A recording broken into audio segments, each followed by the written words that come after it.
Hello, hello, hello. Welcome to Royal Sussex Live. Welcome, one and all. Let me see who was here first. Uh, Let me see. I'm going to scroll all the way back.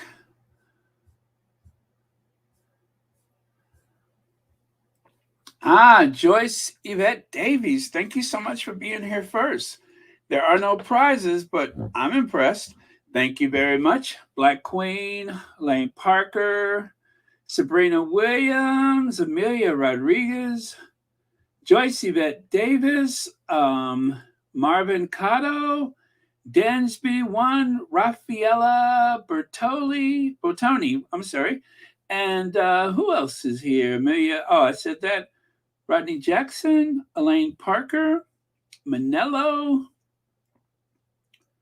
uh, Connie Balmer.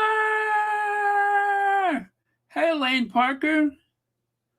All right. Gonna scroll all the way down to the very last one. Make sure that there's nothing I need to see along the way. Hey, Sherry Ware. Okay, very good. Thank you so much. Mm. All right. Court went very well, I hear. There was a certain point where Harry got emotional. So well done, King Harry. And I love this photo. You know, the tabloids are very selective about the photos that they choose to use. This is not one of them. As a matter of fact, I would say consistently, they have avoided anything that would make Harry look victorious or pleased. They try to find something where he's not looking as pleasant, although he always looks extremely handsome and well put together. Um, they try to find the worst photos to share. So, how am I seeing this one? Well, as you can see how I have strategically placed the well done King Harry, you can imagine where it comes from. But it was not one of the ones that was used by the tabloids. So um, that is something that they've been doing deliberately. They have been trying to find the worst images to make him look angry and sulking.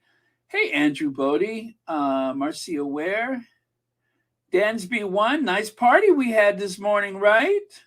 You guys should have been there. I loaded a video in the wee hours of the morning, and I was surprised that there was about, what, 500 people in there? Over 500?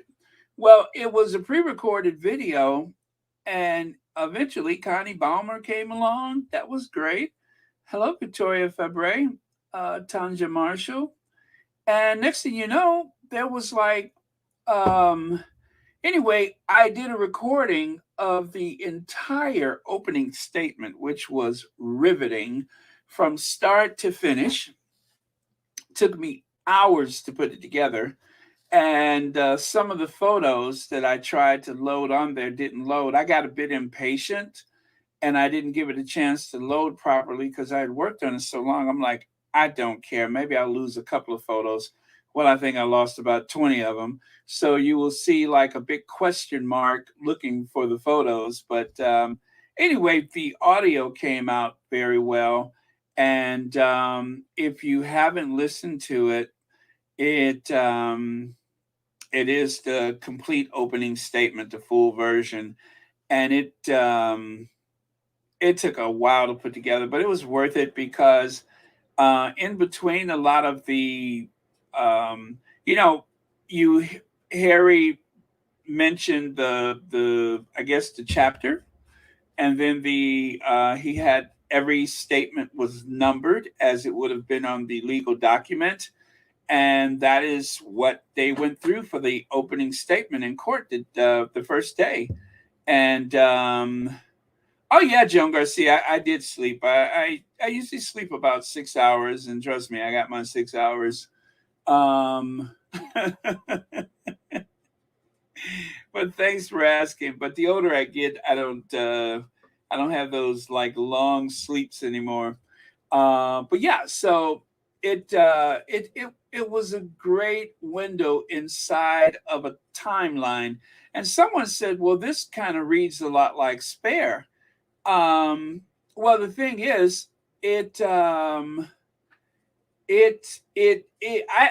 put it to you like this: some of the holes that were left because a non-squatty but a squatty sympathizer mentioned to me that they didn't like that collage of headlines, that they wanted the details, with that big collage of headlines that they showed maybe a couple times in the docu-series.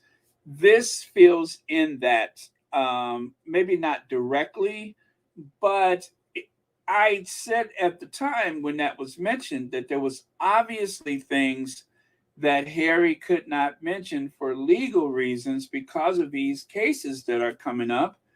And it turns out that that was likely the case.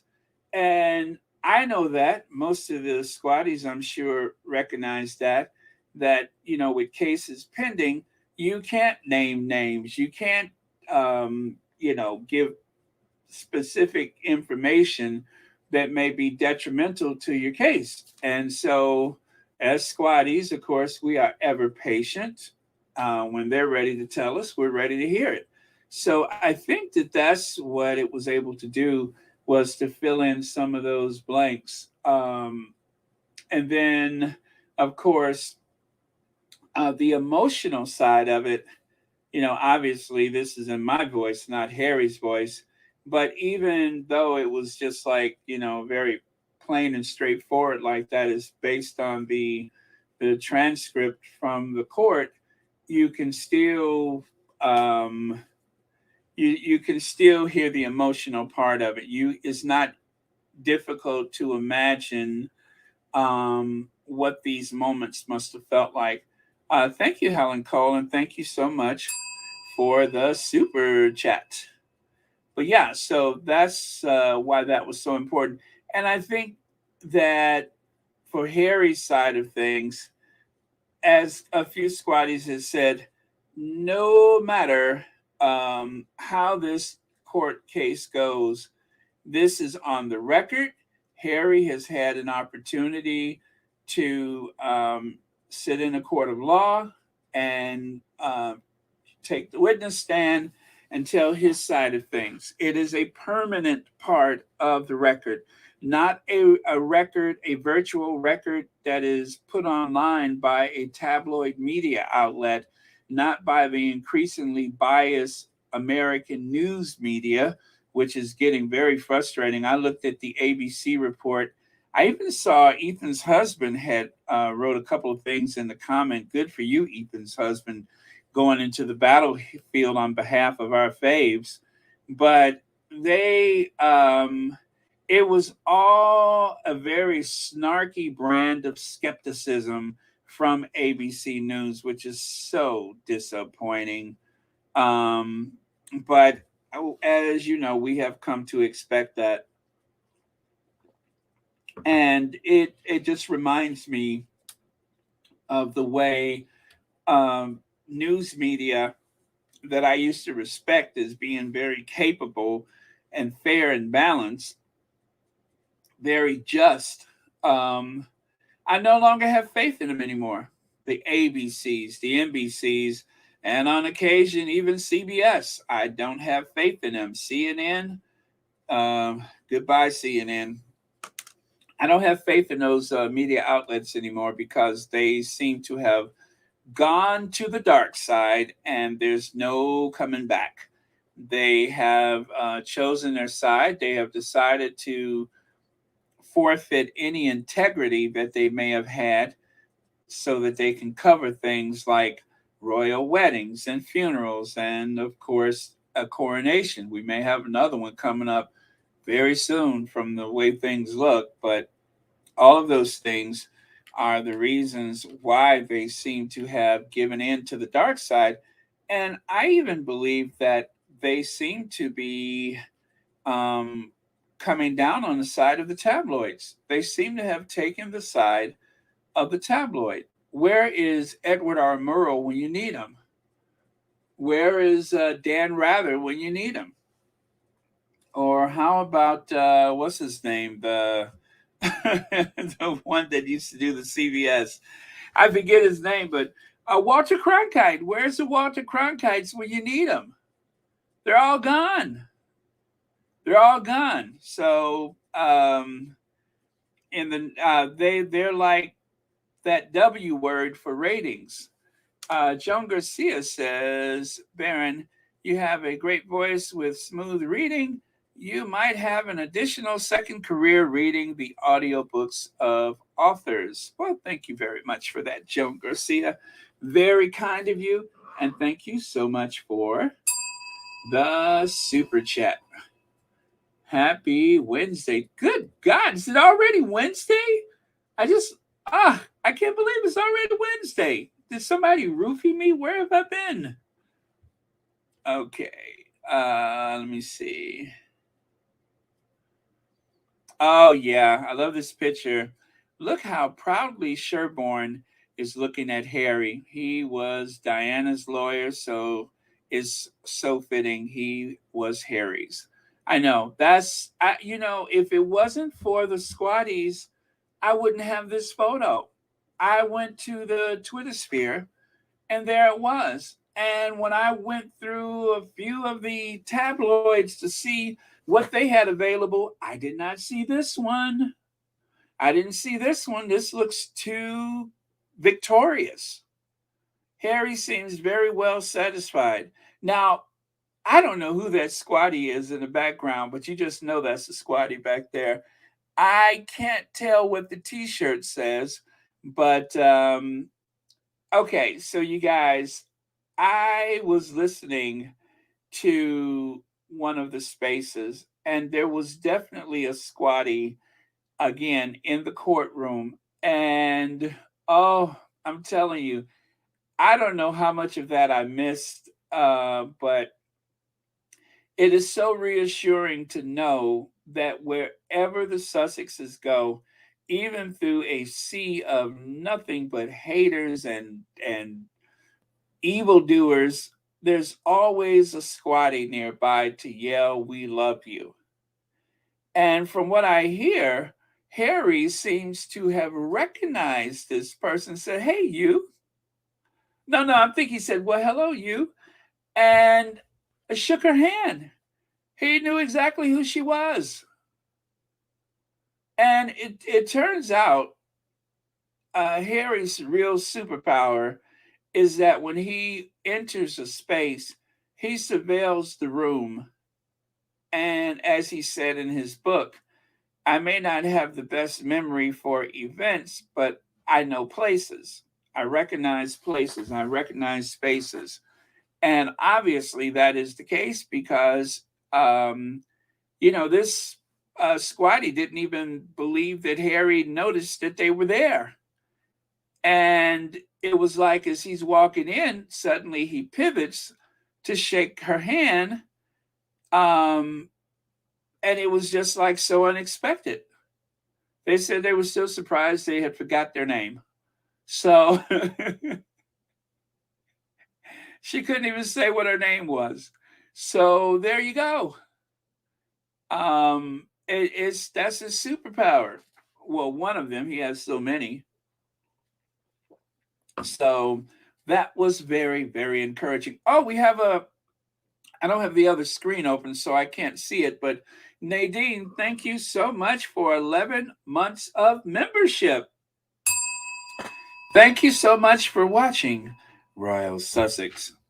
So yeah, that is fantastic. And Grumley, thank you so much for being here, and thank you for the super sticker, and thank you for watching Royal Sussex. Yes, Novara Media was very disappointing today, Myra V. It was. Baron, I was very disappointed at Novara Media today. Ash was asking for Harry's titles. She missed the whole phone hacking abuse on Harry. You know what? I didn't watch it that far. I turned it off because I didn't like what I was hearing. Did she seriously ask about his titles? Okay. Okay, well, I am going to stop recommending Navarre Media. You know, I was kind of hearing a bit of a tone before, which is why I'm saying that. I kind of detected a shift in tones. Um, and so I'm going to just give them the side eye for now. And if I get much more of that, I'm just going to have to pivot away from them because. You know, for the most part, I like their work, but you know, I am, you know what? I'm just gonna say it. I'm in an echo chamber, and I'm happy here. Okay, I'm in an echo chamber. So, dear haters out there, please record Royal Sussex saying yes, he's in an echo chamber and he likes it here. You know, because of Royal Sussex, I do have to spend a lot of time in a lot of dark places to learn things I need to learn. But as soon as I'm done with that, I'm back to the chamber. It's very difficult, especially when you see the blatant lies, when you see that they twist all of the information. The way that they depicted the court on the ABC and other media outlets, it's like you're missing the whole point of it. They are so busy trying to toe the line for the institution. They're so busy trying to circle the wagons on behalf of a tabloid media, which they know is totally out of control. And they're so busy trying to do all that that they do not allow any humanity from Harry to shine through. They don't accept that the Sussexes are human beings, that they are vulnerable to this massive attack from this protection organization called the British tabloid media. Instead, they seem to have taken sides with the tabloid media. Very disappointing. Dorothy Ross says, I would love to be a fly on the wall at the Buck House and all other royal family homes tonight. And of course, Buckhouse is Buckingham Palace, I'm assuming. But I'm sure it is going to be the talk of the town.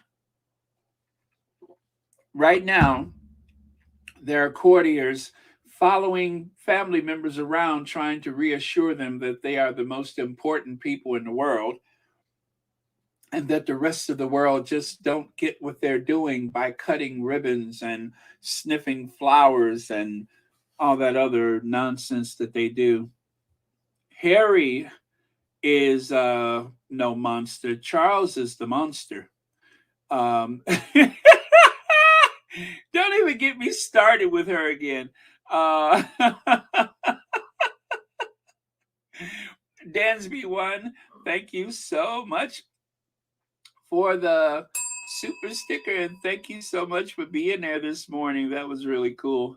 Uh, Nathalando says, greeting barons and all squatties. I salute our Sussex warrior Harry for defending his honor and of that of his mother and wife.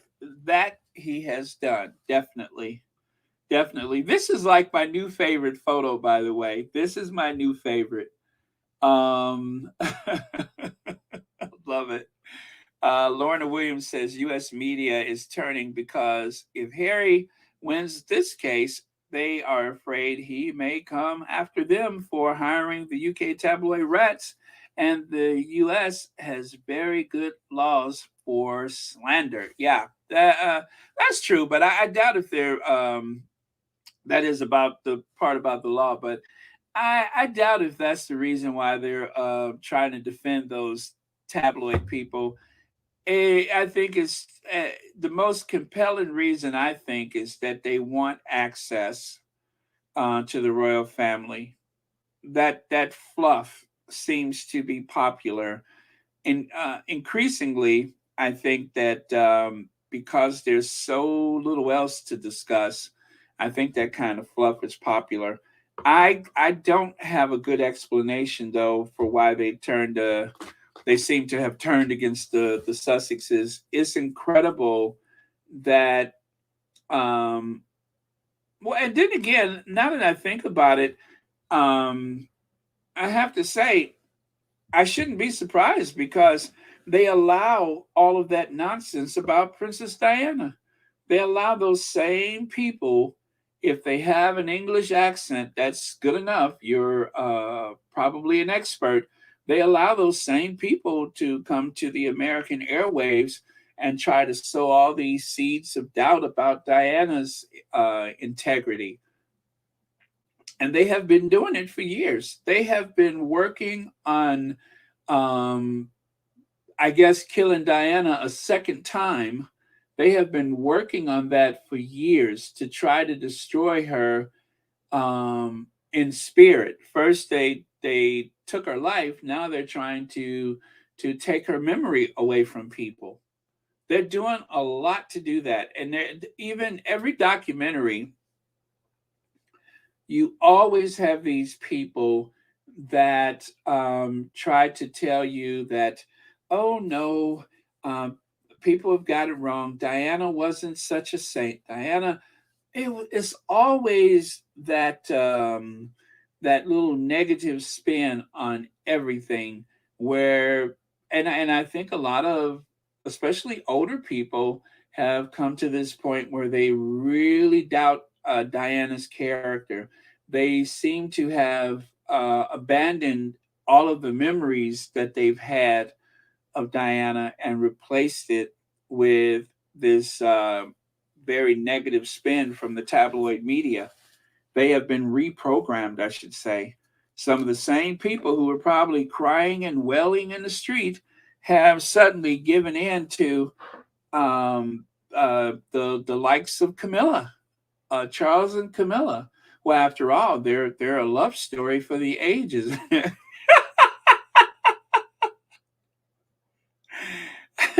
I mean, they were always meant to be together, and the fact that someone has died mysteriously in a tunnel in Paris, well, that's the cost of doing business, isn't it? That's the way it's supposed to go with if you follow these so-called royal experts. It just is very easy to do when a person is no longer here to speak for themselves, I'm afraid.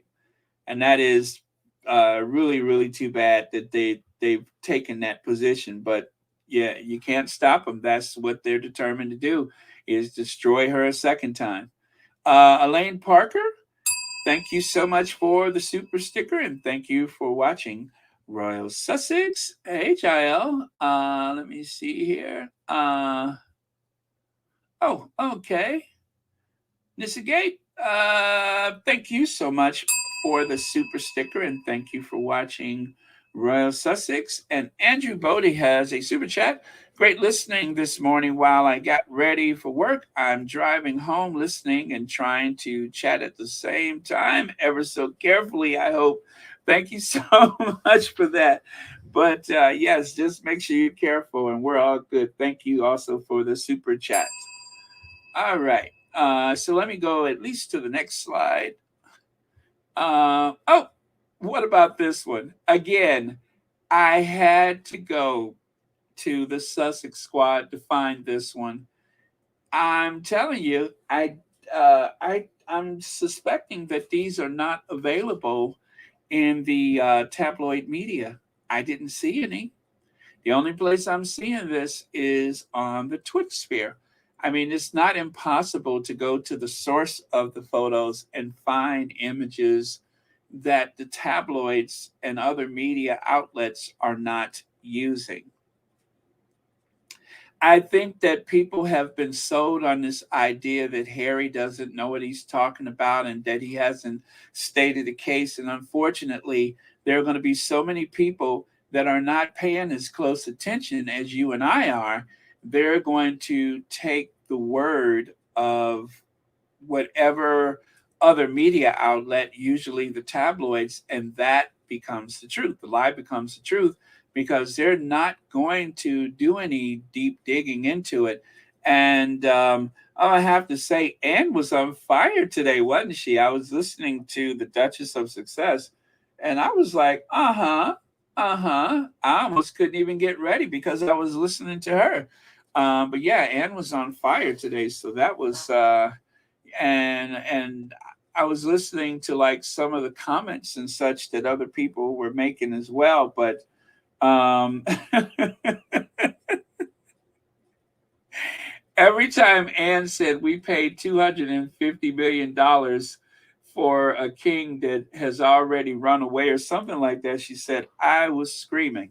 That is very funny when you think about it. That is a lot of money to pay for someone to up stick and go on vacation. But yeah, so again, these are some pretty cool images that they have neglected to share on the more massively distributed press, but that's okay. We'll make sure they see it. Ah, the Sussex Royal Court is here. Great honor. Thank you so much for being here. Another Sussex friendly space. Leslie F says, Trevor is good news. Oh, I'm sorry, that's not for me. I will go on then. Nadine Burke, thank you for the super sticker and thank you for watching Royal Sussex and being a member as well. Thank you very much. Very cool. Edna Joseph, love that name, Edna. Thank you so much for the super sticker and thank you for watching Royal Sussex. All right, and then there's this one. So after sharing that moment with his barrister, Harry, put his game face back on so that he could face those monsters out there with the camera. See what I mean? Watch. I mean, it's just like, Harry's kind of like trying not to get too emotional. You know what I'm saying? He's trying not to. Oh, let me go back. He's trying not to get too emotional, but then it was time to, get out there and face a gauntlet of cameras. And yeah, he took care of his business, and I am so proud of him. As I was telling someone, he's a good man, and that is why I support him. He's a very good man. Yeah, I don't blame you, John Garcia. There are so many people that are so gullible. I think that, I know, I was so close to someone for a long time that doesn't dig deep. Whatever the headline is, God, that frustrates me so much. Whatever the headline is, they just buy into it. And they get frustrated because I'm always saying, well, where did you hear that? Who said that? When did that happen? I have to ask those questions because I need to know the context. If I don't know what the context is, why would I just go with the first thing that I hear? And sadly, for so many people, see what you done started, John Garcia? Let me get this out of my system. For so many people, it's just the surface level information is all that is necessary. They don't care about the date. They don't care about the source. They don't give a rip about the context. How do you navigate through life on such a shallow level of information? Who does that? Well, I already know who does that. That is so frustrating to me. And then get angry at me because they take it as though I'm trying to throw doubt upon what they've just said. I need more context now more than ever before.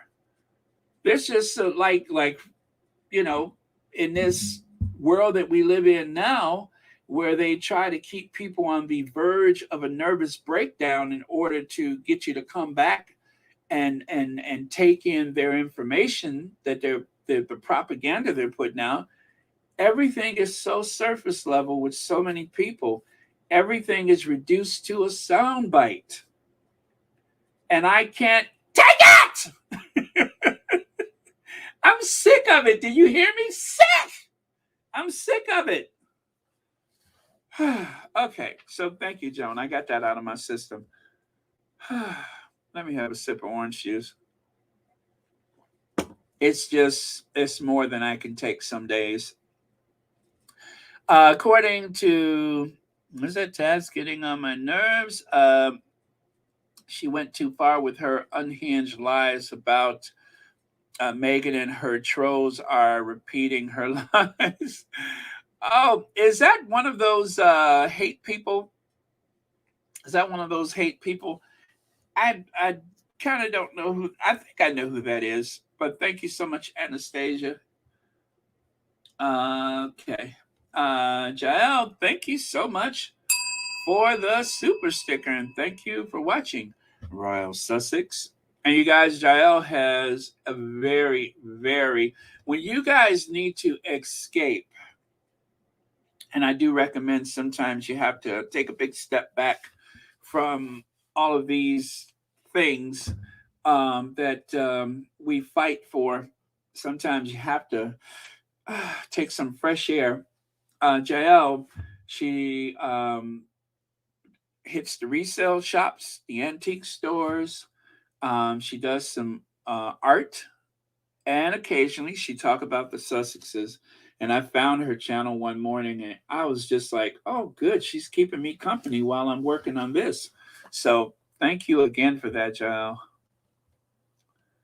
And she has the most adorable French accent. You'd love it. Jacqueline Squash, the official chaplain of Royal Sussex. Folks must have short term memory loss because none of us humans beings are perfect. That is exactly why Jesus Christ, our risen Savior and Lord, suffered, bled, died, and arose on the third day. Glory to God. Thank you so much for that. Our official chaplain of Royal Sussex. Um, Jacqueline Squash. Thank you very much for that. Okay. Oh, Audrey Teschner, how are you? Evening. Just finished your podcast. Couldn't listen at work because I was busy. Proud. Let me see. To be a part of this family. You did a great job. Was awesome. Love your soothing voice. Well done. Thank you, Audrey Teschner. Thank you so much. You get a bell for that. You get a bell for that. Thank you. Okay. So, all right. So let me go to the next slide. I am just like stuck here. Oh, okay. A couple more of this morning. So that was arriving to the court today. And you'll notice he had the dark necktie yesterday, and today he has something that looks like a almost a metallic, kind of a gray silver like metallic tone. Shoes polished, and of course, I don't know who this other guy is that's walking in with him. Yep, I maybe one of his lawyers. I don't know. I don't think I've ever seen him before. And well, this is how one of the squatties summed it up on the Twitter today. And pardon me, sometimes I don't use their account name and stuff because I don't want them to get flooded with a lot of nonsense from the derangers. But Prince Harry took the stand. The other brother took £1 million to shush him up. Big up Prince Harry. Yeah, as a matter of fact, not only did Harry take the stand, instead of Harry taking $1 million, I'm sure he's spending that amount, if not more, to defend his family, to defend his mother, to give a better future to his nieces and nephews that will be the ones to, and of course his children, that will be the ones to have to fend off these attacks from the tabloids. Yeah, he's spending probably more than that to defend people.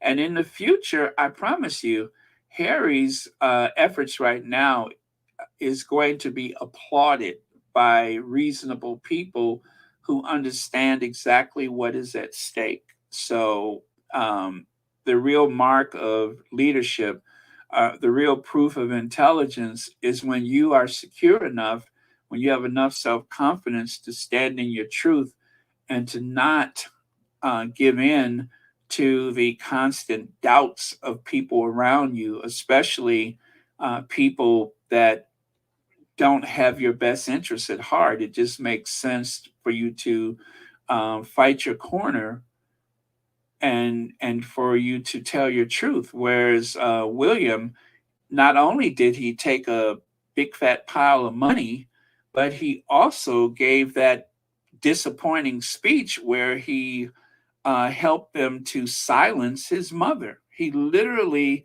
helped the enemy to silence his mother. Now, that's his mother, not my mother. So maybe it's not proper for me to say this, but I'm going to say it anyway. He literally helped them silence his mother. You know, that's his mother. He can do things the way he wants to do it.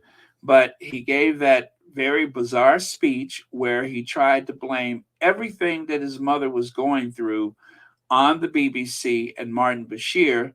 And it almost absolves the tabloids of any wrongdoing. And I'm wondering now, I don't know what the exact timetable is, but did this happen once he got his money? Not to say that there was any quid pro quo, but I'm just saying that any of this around clearing the check, was any of this part of some agreement, alleged agreement between the Kensington Palace and the tabloid media? Was this done in part as some way to help run the Sussexes out of the country? There's got to be more to the story, but whatever it is, um, Diana's eldest child stood in front of a camera. Nobody prompted him to do it. It was a prepared written statement, likely written by someone else, where he helped to paint his mother as being paranoid and not altogether there, fearful. What is that? Diana's fear and paranoia and drove his parents apart. Oh, yeah.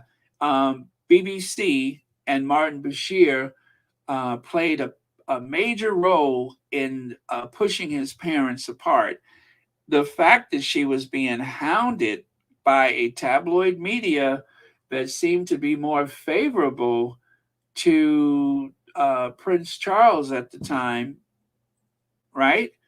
I mean, after all, a woman who has divorced from that family has no protection, no protection whatsoever.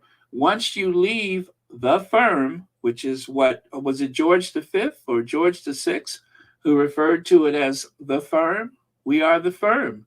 Once you leave this organization, which seems to have all of the markings of some type of organized crime ring,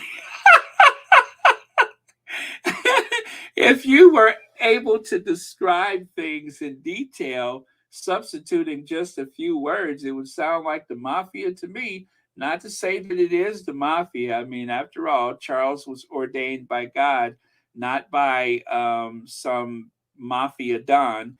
Um, right?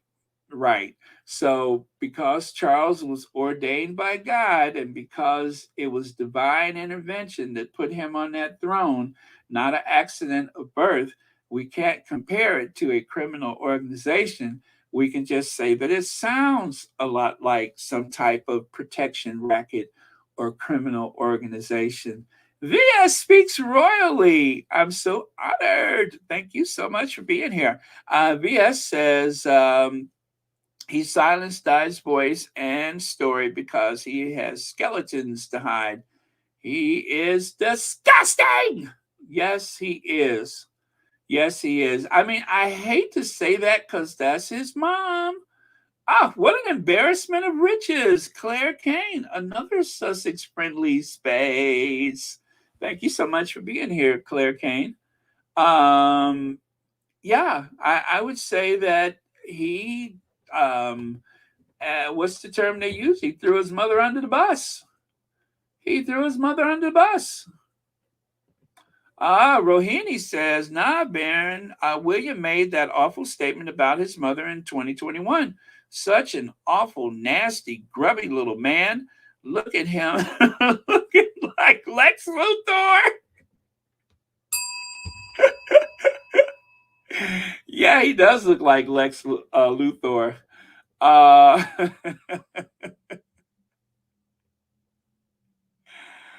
oh, man. Hey, Big Mama. Big Mama says Harry's gonna make them pay a whole lot of hush money to cover themselves. He told them to leave his wife alone, and they didn't listen. Now he has opened a can of whoop that on them. Thank you so much, Big Mama. Okay, Judy Muscatis. Okay, I got that one out. Thank you so much for the super sticker, and thank you so much for watching Royal Sussex. Yeah, so there you go. William has sided with the dark side, I suppose, and there's no coming back from that. He has mortgaged his soul just to get away with whatever it is he's getting away with. Pathetic. Now, I don't want to boast, but I'm just going to say it. Our lawyer is way hotter than the other side. The other side has that monster for a lawyer. Uh, Whereas Team Sussex, I'm just saying, David still got it. You'd be hard pressed to believe that he actually represented Princess Diana because he looks so youthful. But yeah, I'm just being very shallow and superficial when I say that our lawyer, our barrister, is way hotter than the other side. The other one, they got some country solicitor, but we have David Chauvin. So I'm just saying, I'm being very superficial when I say that, but he gives new meaning to cool. As I mentioned yesterday, it kind of reminds me of that scene from Reservoir Dogs when they were kind of walking down the street like a bunch of tough guys. Well, I'm just saying the pen is mightier than the sword. So thank you, David Shawburn. And let me see. Oh, I have it here too. No wonder. I thought I only had it for yesterday, but and then I have a little short video for you guys. As I said, one of the things that gives me peace of mind is knowing that our Harry is surrounded by love wherever he goes, and there's always someone there for the Sussexes.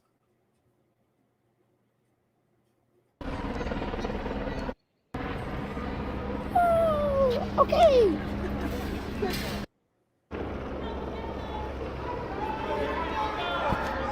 Love you, Prince Harry!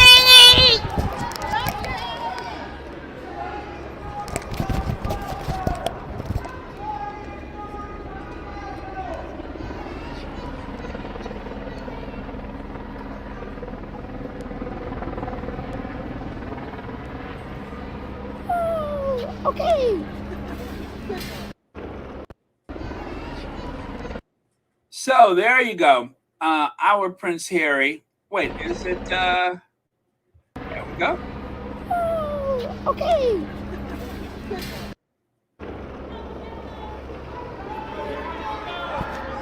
Love you, Prince Harry!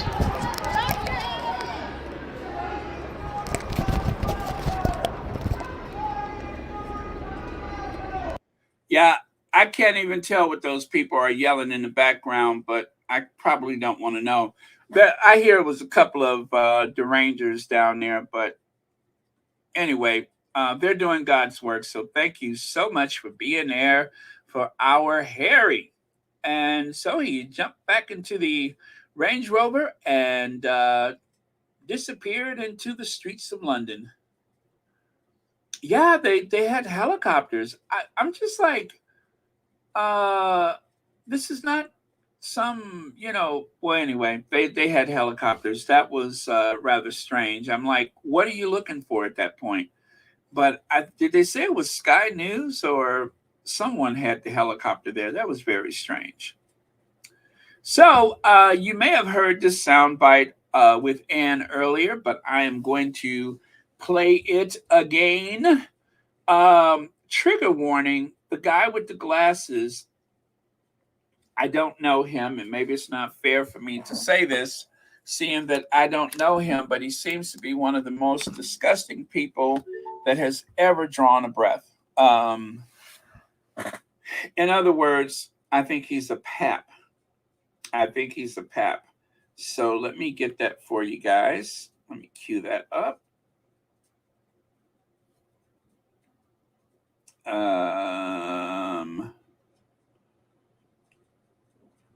But yeah, he said the quiet parts out loud, which is so disturbing. Let's just put those legal technicalities to one side. He believes that illegal methods were used to gather information on him, and he says they left him paranoid, phobic, depressed. They ruined his relationships. As somebody who is involved, by your own admission, does that leave you with a sense of guilt or shame? Well, not really, because we did much worse to his dad, and his dad was just dismissed it. Oh, those annoying newspaper people, and got over it. So, I mean, Prince Harry's big problem, he's got Prince in his name, so he's offered a castle when he was a teenager, turned it down, and was born in an incredibly privileged position.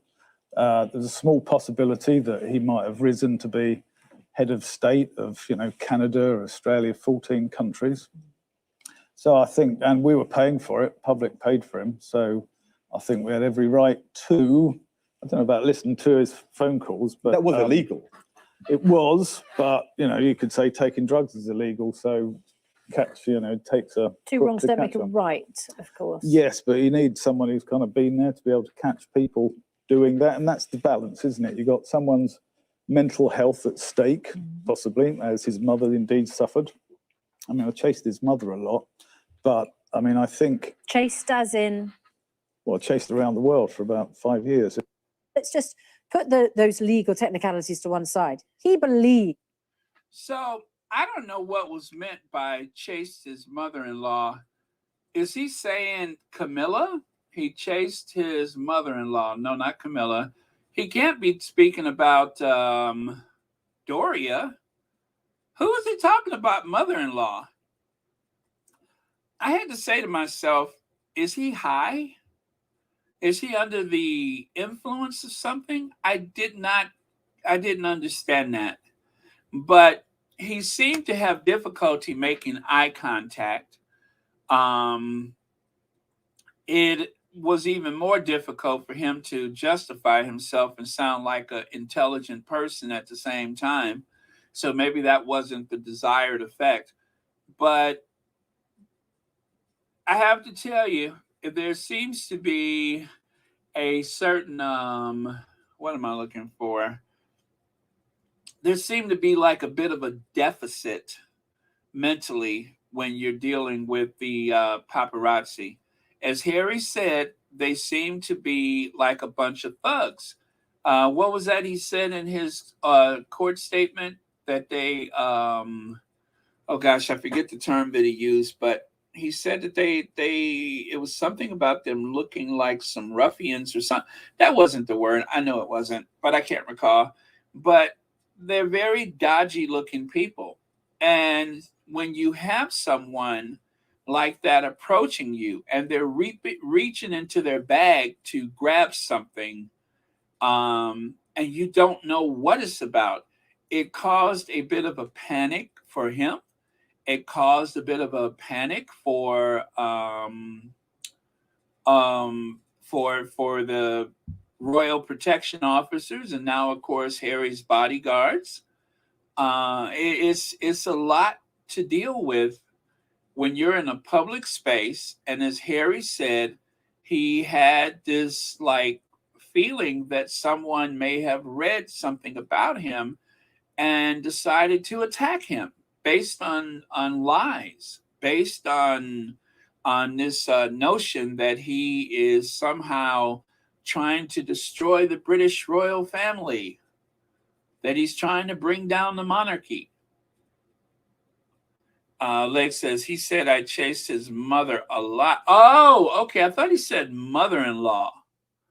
Okay, thank you so much. I was just like, his mother-in-law. So he's saying that he chased Harry's mother a lot. Oh, I just got this sick feeling. Oh,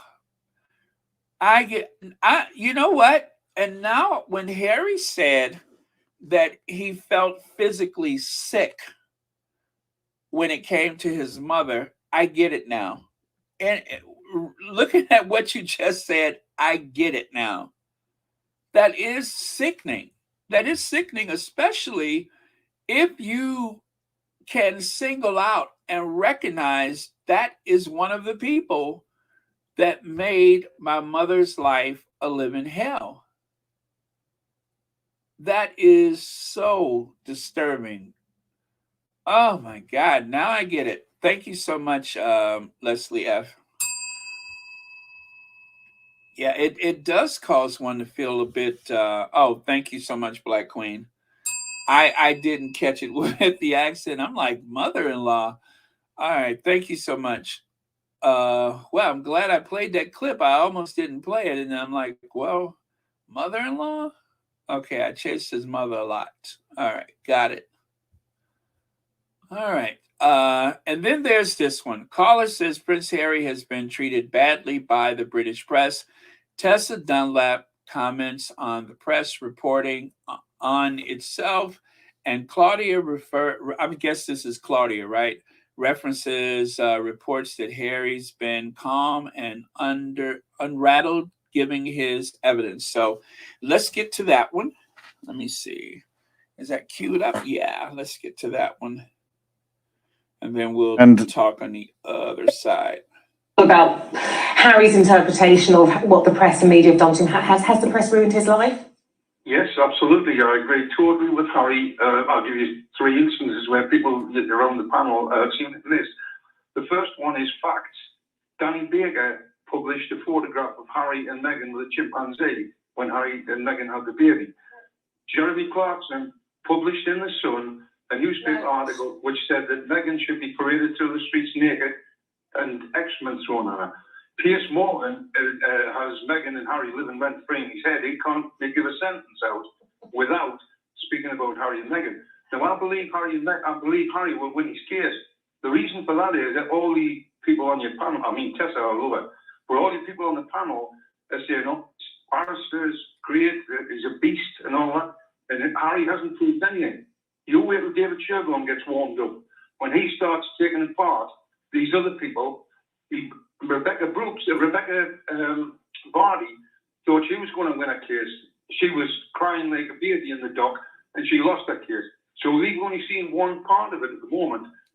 When he This is Harry's solicitor, and actually, and this is we haven't heard him speaking yet, which is going to be interesting. Also, I need to say, Bill, it's so cool hearing somebody from Durham saying living rent free in someone's head. It's everything. It's made my day, Bill. Thank you. Let's go ahead, Tessa. Well, I just think it is interesting. This is the press reporting on itself. It was a point made on the BBC this morning, and yesterday outside the High Court. On the one hand, I spoke to somebody, I can't remember the channel, but they were saying, oh, he was pulled up by KC this afternoon. And then I spoke to a different, I thought Harry had a really good afternoon. I think his laws would have been really good. It's like, how long's a piece of string? It's very subjective. And I think that unless you're right down in the legal nitty-gritty, in the judge's head. Andrew made some very good points. He made some asked some very good questions. I've got to say, I was very surprised at how calm and measured Harry was, and actually so much so that Andrew Green, this is MGM's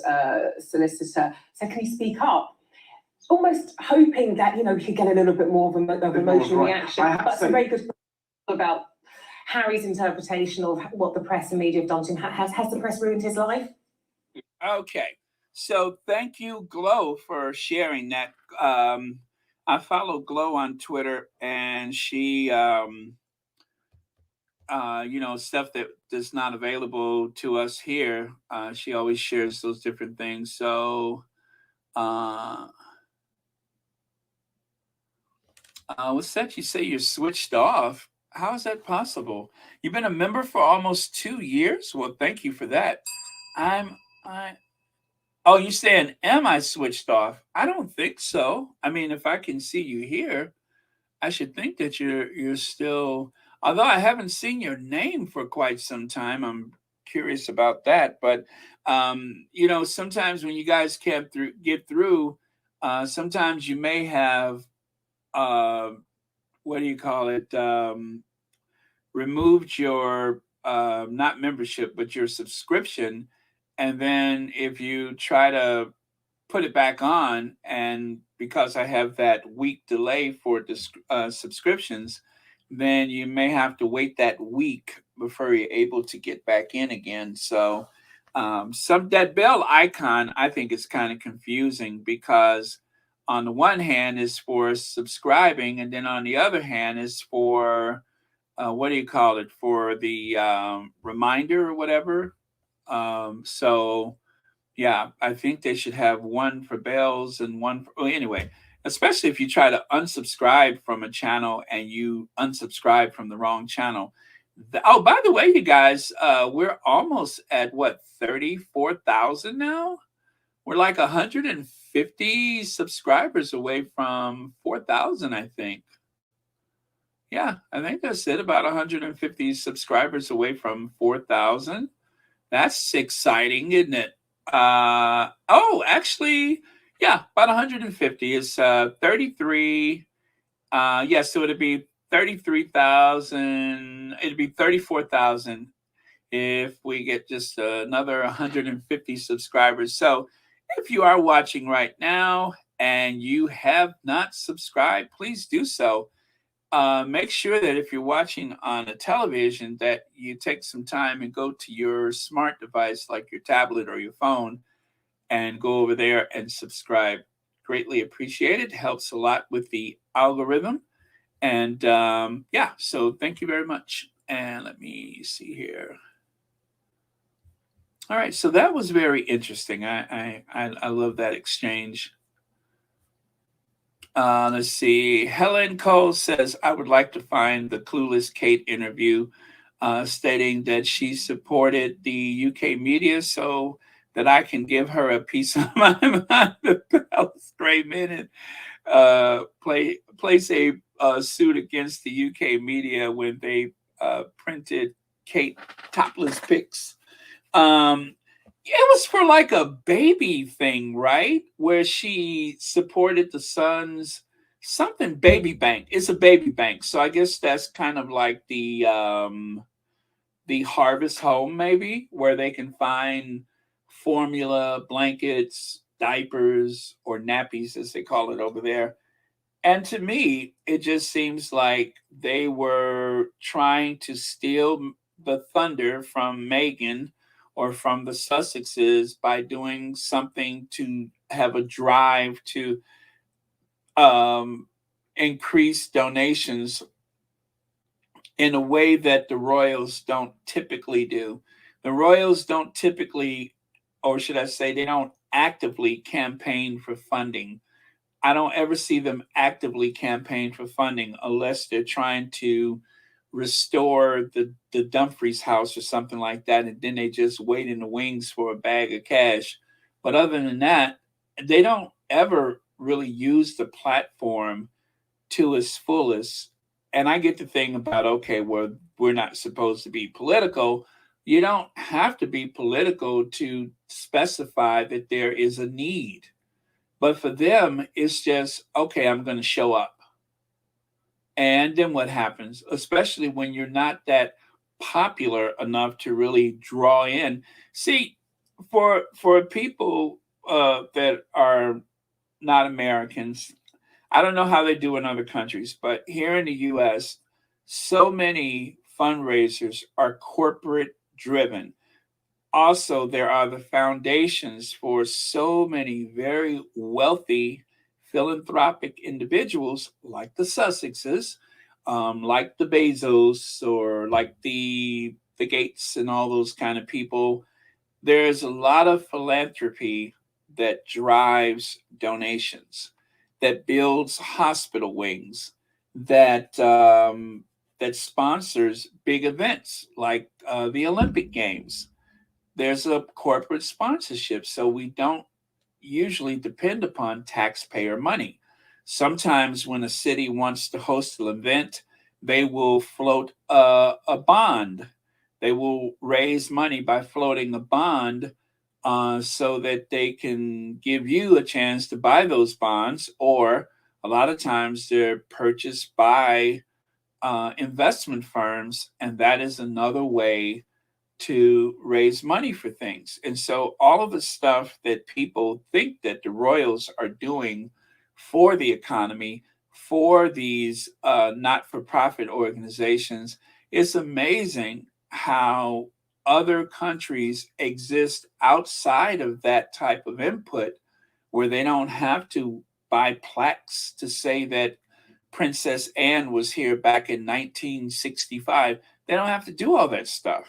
There's always another way to get money without spending 350 million pounds a year on a royal family, making sure that they live the lifestyle of the rich and famous while they pretend as though they really care about some of the poorest among us. That never made sense to me. Thank you so much for the super chat, Helen Cole. I hope I didn't drift too far with that when I forgot what I was talking about. I just had a senior moment. I think I got that, what they call sometimers. Sometimes I remember and sometimes I don't. Jenny Rock Bailey, thank you for the super sticker, and thank you for watching Royal Sussex. Yeah, I forgot what I was talking about. How did I get there? Did somebody roofie me? Seriously, was I roofied? I don't understand. Am I online right now? Let me see here. The richest family in England, the Unroyals, of course, is living welfare recipients off the taxpayers, homeless, and they are fine with that. Unbelievable. Yeah, they like that surplus of money that they said Charles decided to help out by giving back that surplus of money. It wasn't that long ago that they negotiated actually, it was a yearly negotiation, wasn't it, for financing the royal family. And so to take away that humiliation, as they called it, they decided we'll just give them a percentage and let that be that. Well, because of the record profits in some places, including the Crown Estates, there was a surplus of money that should have never been earmarked in the first place. But by doing that, it makes it seem as though Charles is giving away part of his wealth. No, he's giving away a chunk of money that was placed in the Crown Estate in the first place that should not have been there. Why is it costing so much more for them to do less? That you see less of Charles, less of Camilla. The one person that they've sent out doesn't really make much of an impact, but at least she's finally working, and that, of course, is Kate the Magnificent. And where in the heck is William? How has William disappeared all of a sudden? And then, of course, the rest of the royals are so doggone old. The rest of the what is it, the Magnificent Seven? What a waste of time. Sophie go places and nobody knows who she is. They don't even know that she's married to the Queen's fourth child. Oh, she's got 4 kids? Really? That's interesting. You know what I'm saying? So what a waste of money. Very little impact. The only people that could have made a difference, they drove them out of the country. The only people that could have made a difference, and that is the Sussexes, were driven out of the country. And so now they're stuck with a bunch of old pensioners and then a couple of people that look like they're about to receive their retirement funding. So the world's poshest council house residents, Will and Kate, the most poshest council housers in the world. Wow, the royals are trending in Australia, and it doesn't look good for the monarchy and their toxic media partnership. Even Dumb Willie and his stupid wife and Piss Morgan been slam dunked. So if you look at the way it's been trending, they actually do have it there, Piss Morgan. And let me see, I Stand with Harry. Check that out. And I guess this is supposed to be Australia that is trending. Let me see. William, toxic British media, Princess of Wales, and Invictus. So yeah, that is the stuff that's trending. All right, so there you go. There's the egg. Then right here, so blue check marks, because they have the very public accounts. I don't usually hide those. If you have a real interest in Harry's case, I strongly recommend avoid reading the press coverage, which is, as always, when the interests of the press are concerned, largely skewed to suit the agenda of each paper's stance. Far better if you have time to find transcript online, which, of course, yesterday I did the complete full Harry's opening statement. And then, of course, over here on the other side, Alan Rusbriger, Alistair Campbell, Alan Rusbriger, he says, some predictably mocking copy about Harry's court testimony. You think that if you were employed by a newspaper group which has admitted industrial scale criminal intrusion, you might balk at doing that. So wise words. If these things are really getting to you, try to avoid, like I did looking at ABC yesterday. What was I thinking? I'm looking at ABC and I'm just like, is this the same case? Are we discussing the same case? It didn't seem like it. So yeah, that is very wise words. Avoid the legacy media, avoid the tabloids, because you're not going to get a fair shake with them. Now, not to make fun of anybody, but does that look like Harry, or does that look like some old lorry driver from the countryside or somewhere? Who is that person? Is that the reincarnation of Foster Brooks? I don't know who that is. But to me, okay, right there from a distance, it looks like the court reporter, the court artist. I can't really make out the name, but so I actually cropped it and zoomed in so I could see it better. And what do you know? Diane Shure is the artist. I'm so ignorant. Diane Shure seems to be the artist that sketched that image of Harry. Well, that makes a lot of sense. I was wondering how come it bared little or no resemblance to Harry. Well, it seems to me that they must have gone to Diane Shure and had her sketch Harry's image.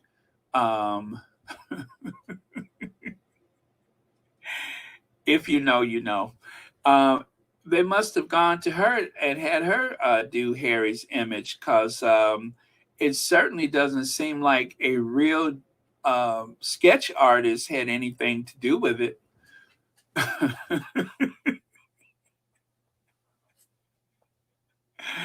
I know, I'm going to hell, right? I know. Let me see here. And then now this is better. I like this one. Is more abstract. It's more colorful, right? I like this one. It uses more lines and shadows, and bright colors compared to the work of singer Diane Shure, who seems to somehow miss the mark. But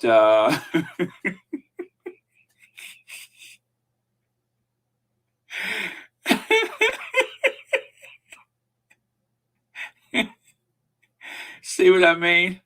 You have this, and then compared to singer Diane Shure. So anyway,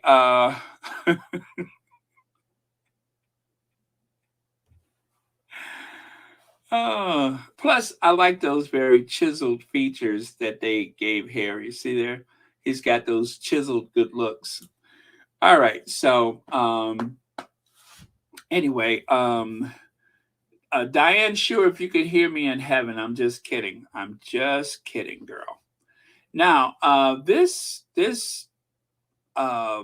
monster on the left is talking to that monster on the right, and what could I say?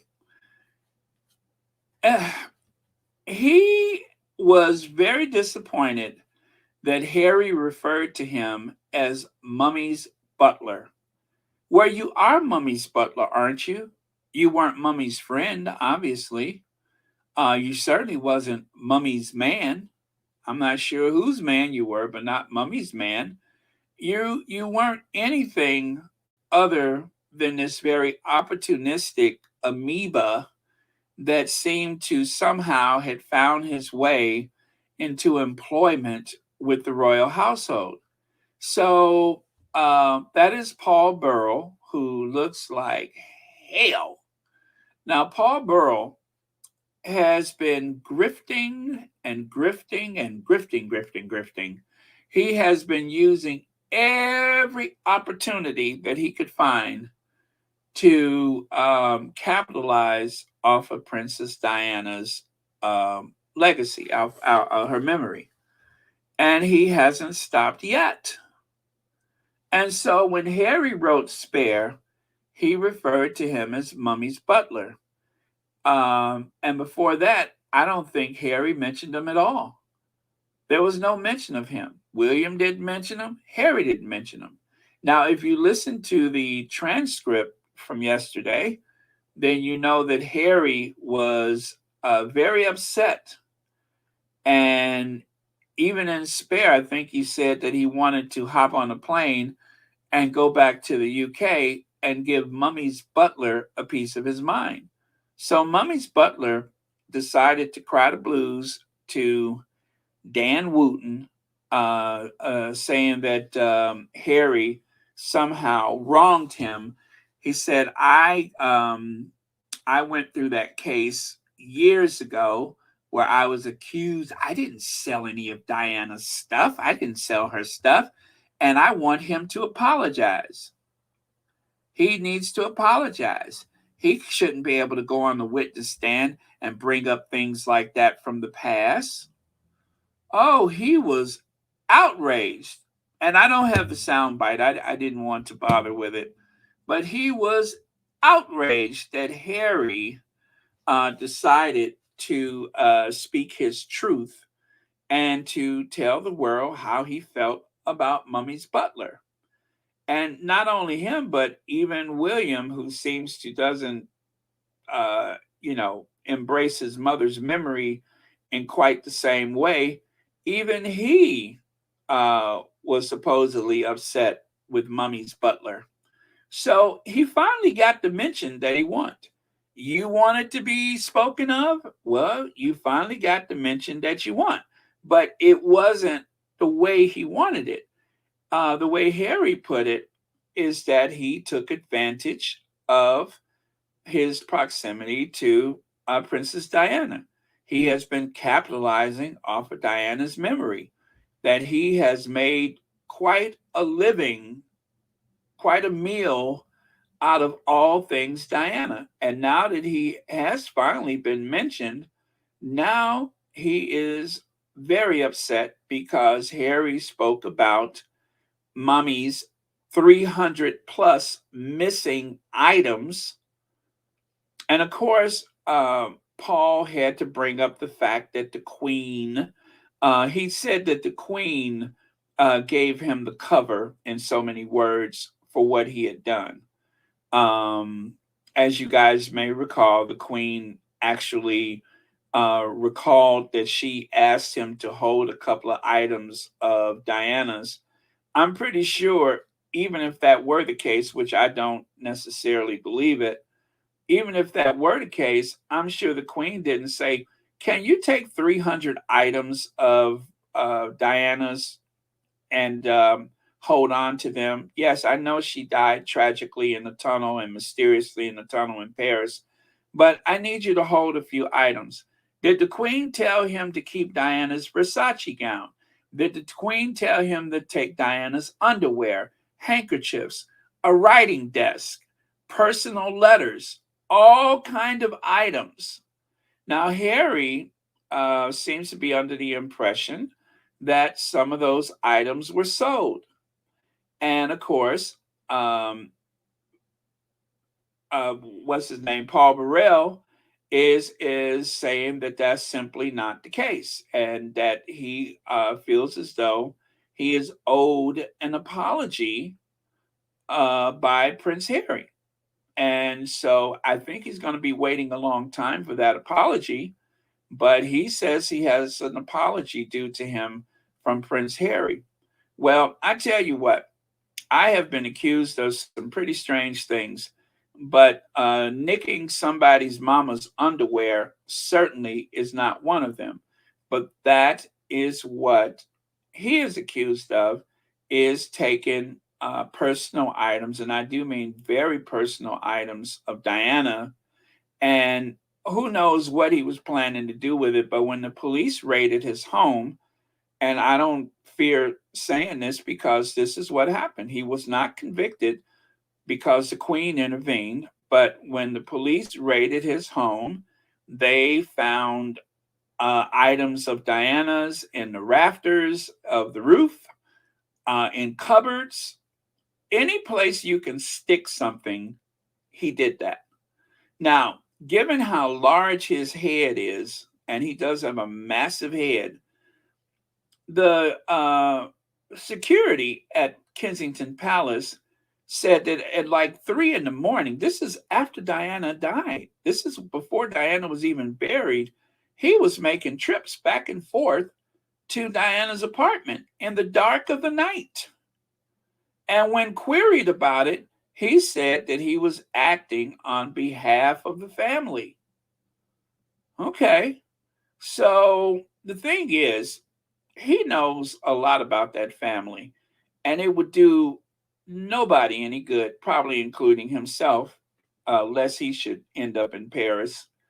It wouldn't do anybody any good for him to sit on the witness stand and to be cross-examined. So that is when the Queen, actually, we didn't hear the Queen say it. Of course, it was a statement from the palace.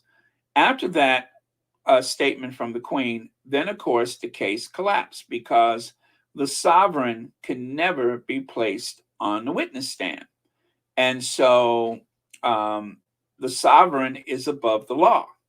So there's no going after Charles for bags of cash because Charles is now above the law. Charles is the law now. Everything is done in his name. So you cannot target him for anything. He is, he's the law now. He's kryptonite. So yeah, that is how that case collapsed. So he wasn't found innocent. The case collapsed. So he was never jailed. The items were returned, I suppose. Now, he says Harry accused him of selling Princess Diana's stuff. But I could see taking a few personal effects like jewelry or something like that the Queen wanted him to hold. I don't know that there was any jewelry involved. All I know is that they raided his house and there were hundreds of items down to the most personal things that belonged to Princess Diana that was in his house. And Harry was very hurt. William was very hurt that this person seemed to take advantage of the fact that Princess Diana wasn't there, that she was dead, and that he had access, as he, had for years, he had access to her home. Now, what he was going to do with that stuff, I don't know. Whether he has sold anything or not, I don't know. I have no knowledge of that. But I do know that that did happen. He did have access to it. And the only reason why the case collapsed is because of the intervention by the Queen. Otherwise, there would have been a huge embarrassment to the family if he ever would have had to take the witness stand, because then whatever it is that he knew about Charles, or perhaps if he would have been jailed, he may have wrote a revenge book or something like that. So he just could not. Okay. Yeah. Oh, well, let me see. Wow. It's kind of long. So I was toying with the idea of I'll let you hear part of it and then I'll get to the comments. Well. Time now for Princess Diana's former butler and rock, Paul Burrell.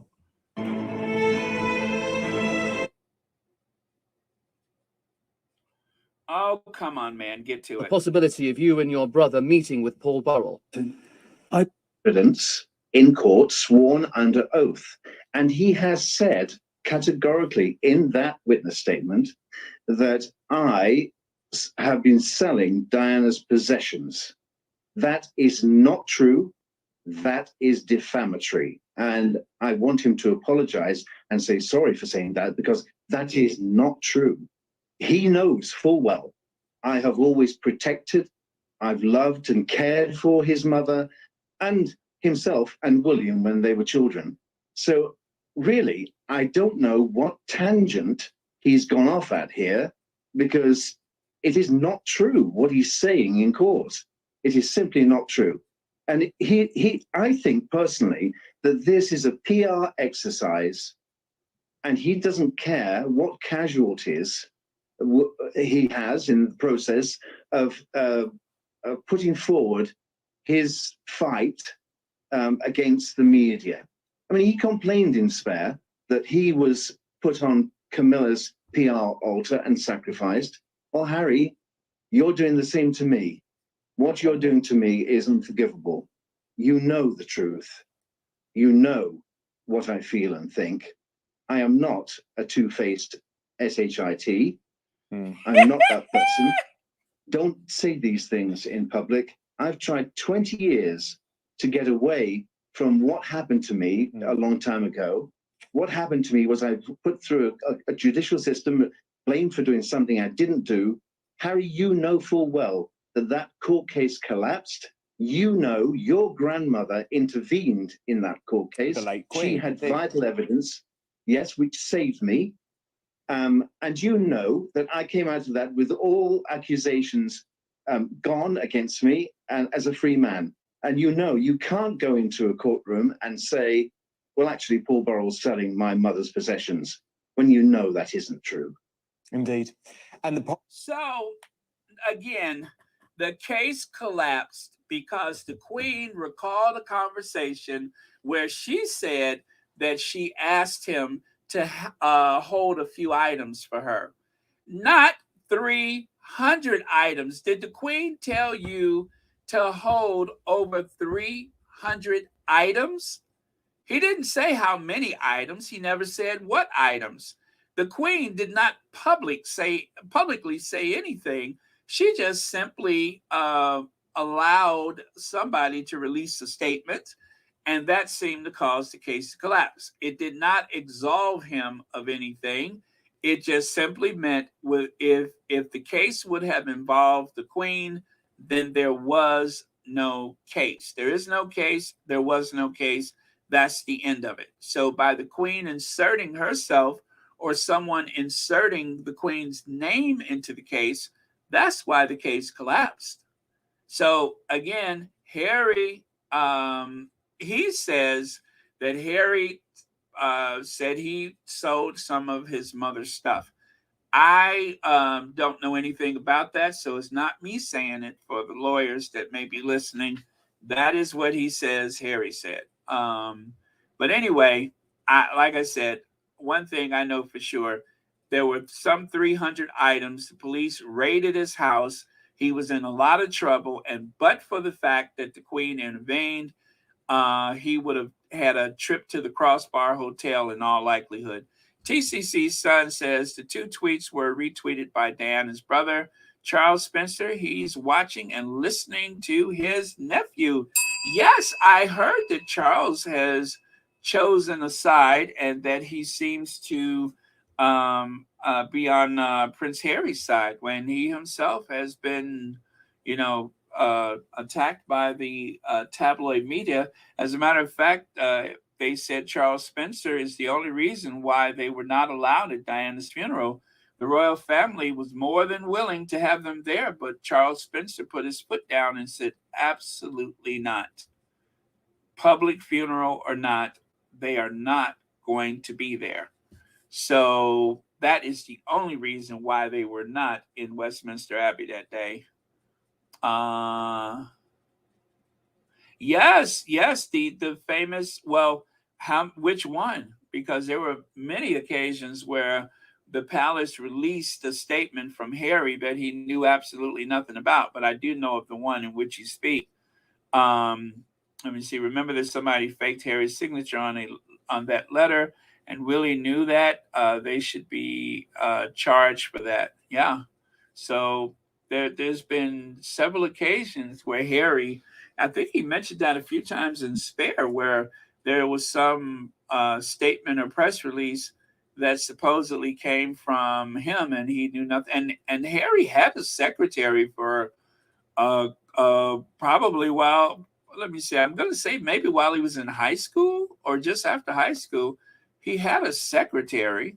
I mean, he had, someone who took care of those things for him and his brother.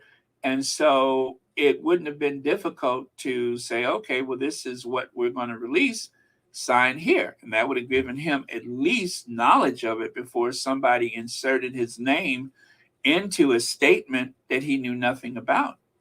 But they were so used to doing that, and they were so comfortable with the idea that there was never going to be any pushback, except for that time when they told Harry not to sue, and they tried to get him down to Sandringham, and Harry was like, what's this for?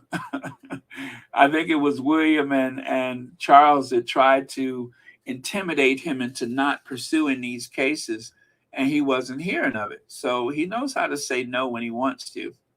Let me see here.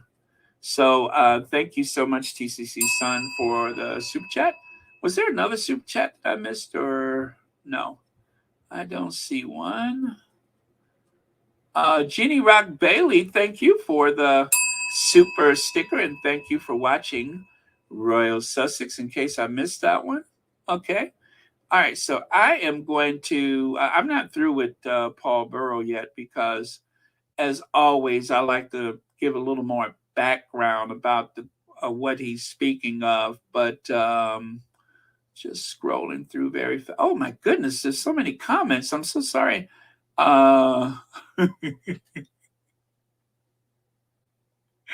Thank you, Compton Cali Gal. Lorna Williams says, I think Burrell sold some of Diana's stuff, allegedly, because I believe Prince Harry, that person who probably bought Diana's stuff, probably got in touch with Harry to inform him. With the royals, there's usually a catalog of items. They usually have a listing of items in their possession. I think they're very good about doing that, especially if it's something of value, like a writing desk. Let's say somebody goes to your house after you die and they have loaded up the boot of their car and is scraping the ground with some 300 items that do not belong to them, that the Queen recalled having them go and get a couple of things, and they just come out with 300 items. Let's say something like that happens, right? I mean, come on, that stuff happens all the time, doesn't it? Let's say something like that happens. They usually would have an accounting of what's missing.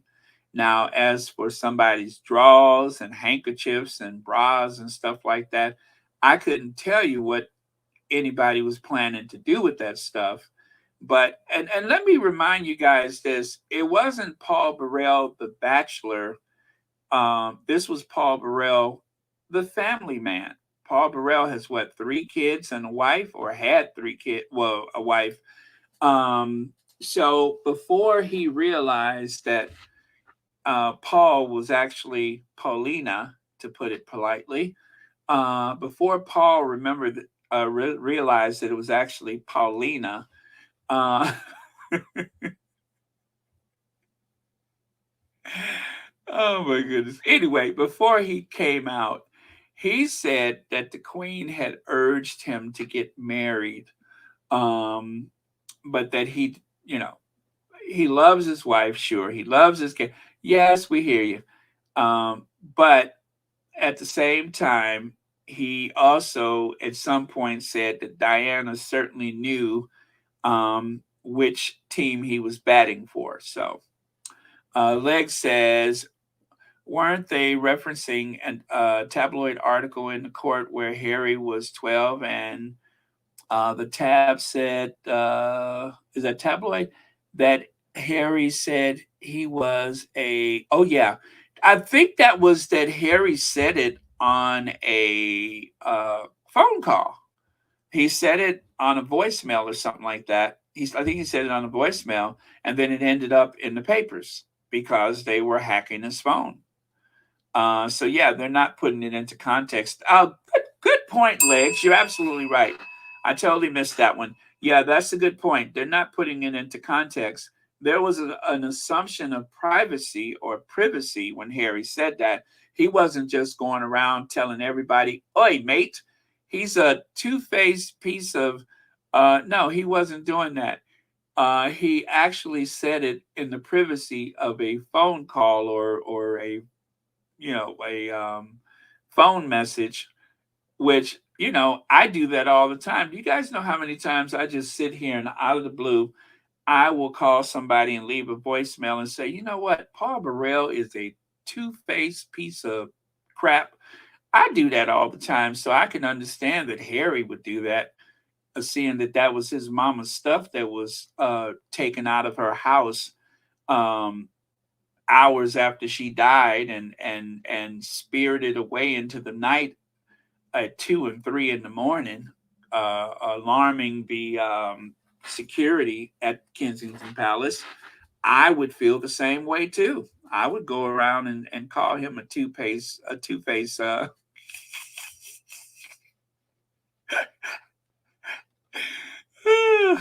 You know what I'm saying? But who takes another woman's Versace gown? I mean, I can understand. Yeah, take my Manolo Blahnik shoes or whatever, but don't mess with my Versace gown. He took her Versace gown, the one that's on display at Kensington Palace. He took it.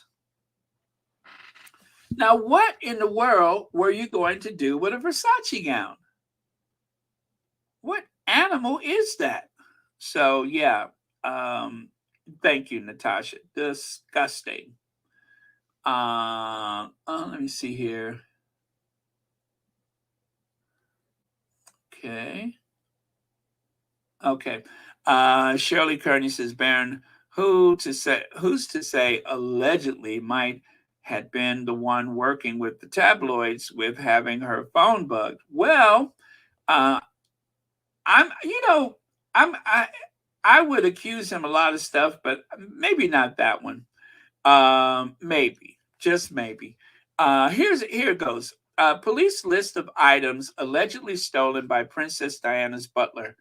Princess Diana's longtime butler and confidant, Mummy's butler, as Harry says, Paul Burrell, was initially arrested on suspicion of theft in January 2001, following a pre-dawn raid of his home in northwestern England. The police searched Burrell's residence for more than 12 hours and seized 342 items that they believed were stolen from Diana's apartment at Kensington Palace. That's extraordinary. Diana died in what, 1997? And 2001 is when they raided his house? How Prince Charles dramatically tried to stop court case of Diana's butler, Paul Burrell, that threatened to humiliate the royals. They did not want that man to talk. They didn't want him to talk, and they did not want him to write a book. Lex says it shows they want outrage so Paul Burrell can go back in time to ask a grieving 12-year-old Harry for an apology after he stole all of her clothes and items. Thank you so much, Lex, for the super chat. Excuse me. My allergies. Hold on a second, you guys. My allergies.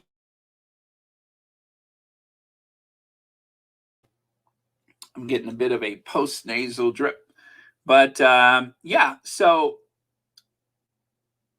remember, Harry was 12 years old when his mother died. And after that, he had no encounters that I can think of with Paul Burrell at that point. So Paul Burrell, who has gone on all these talk shows speaking of Harry as though he was there when Harry graduated from high school or boarding school or whatever, or he was there when Harry entered the military. Paul Burrell's career with the royal family ended with Princess Diana. That was the end of it. He had no purpose there. He was at Buckingham Palace for a minute. Then he went with Charles. And then when Charles and Diana split, he went with Diana. So he knows a lot of stuff, but he doesn't know Harry. That is something that he really doesn't know. He may have encountered Harry as a child, but not as an adult. Harry, at a certain point, was gone away to school anyway. And then, of course, what about when they went to Balmoral? Did he go with Harry or did he stay with Diana? What about all the other family occasions where there was no useful purpose for Paul Burrell to be around? So I'm just trying to put this into context and show you the limited amount of time that he would have known Prince Harry, for him to tell you that that person that I knew before his mother died tragically and mysteriously in a tunnel in Paris. Okay, you may have known the creature habits of a child, but you don't know Harry the adult. Harry has come a long way since his mother died tragically and mysteriously in a tunnel in Paris. So, in other words, you don't know him. You don't know him. Let me see. Jose Williams says Paul Burrell was a servant who cleaned up after royal family members. When day cleaning staff weren't there, he was forced to return Diana's dresses he stole right after her death, amongst some other 300 plus items. It was very, very personal items. Strange stuff to, I wonder what he thought he was going to do with that stuff. That's what I can't figure out is what were you going to do with it? You have put stuff in your cupboards. You have put stuff in your attic. Every place you can stick something, it was there. And thank you, Jose Williams. Look at this. The police searched Burrell's residence for more than 12 hours. and seized 342 items. This is ABC News. So even though he has been given a free pass by GBN News, you're not going to get the same courtesy here, sir. We got receipts. Mystic Toxin, hi Mystic Toxin, says, was Burrell the one that Diana wrote the letter to say that she knew King Charles was planning an accident? You know, I don't know who that letter was pinned to. I don't recall. I just recall seeing it on whatever magazine cover, but I don't know who she was writing to. It may have been, who was the guy that coached her in public speaking? It wasn't Paul Burrell. But it was someone, a friend of hers, who coached her in public speaking. It may have been that guy, or it may have been, I don't know, but I don't think it was for Paul Burrell. I just don't think so. She probably didn't trust him. She probably did not trust him. Oh, yeah, I saw a picture of him at a house in Florida, and he had some pile in the UK. He bought a mock Tudor style house in the UK. He also, where else did he? Oh, and he had a floral shop. When he first left his wife, he and his partner opened up a floral shop with some of that money that poured in after Diana died mysteriously and tragically in a tunnel in Paris. Now, Diana's mother takes stand in Burrell trial as the sensational trial of former royal butler Paul Burrell enters its second week. The Chronicle presents the latest evidence from the Old Bailey. Yeah, royal butler stole Diana's clothes in a 3:30 a.m. police visit. Palace visit, not police. In a palace visit. The former royal butler Paul Burrell made a pre-dawn trip to Kensington Palace. Listen to this, y'all. Made a pre-dawn trip to Kensington Palace shortly after the death of Diana. Diana wasn't even cold yet. And according to this report, at 3:30 a.m., he drives into Kensington Palace to take away some of her clothes and valuables, the Old Bailey was told yesterday. Mr. Burrell, who is accused of amassing more than 300 items belonging to the princess, the Prince the Prince of Wales, and Prince William, no mention of Harry, I'm not surprised, was seen emerging from the alley at 3:30 a.m. shortly after her death, carrying 2 evening dresses and a mahogany box. He had reversed his Ford Escort close to the entrance of the luxury apartments, the prosecutor alleged. Now, I don't know what the rate of theft is at Kensington Palace, which is surrounded by police officers with assault rifles. I don't know what the rate of theft is. It wasn't like a little ground floor studio apartment or some garden apartment. These are apartments. They're just like living in any apartment building. So at 3:30 in the morning, Paul Burrell decides that he is going to go over to Kensington Palace once he hears that Diana is dead. I mean, am I missing something?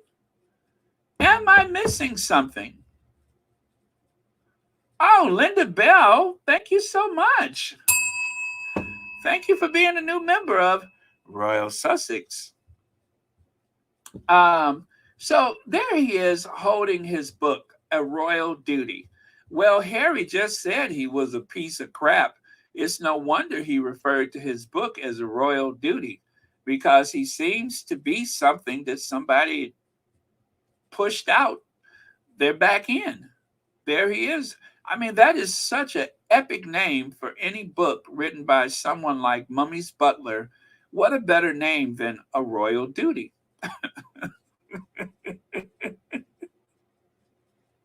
He looks like a royal duty to me.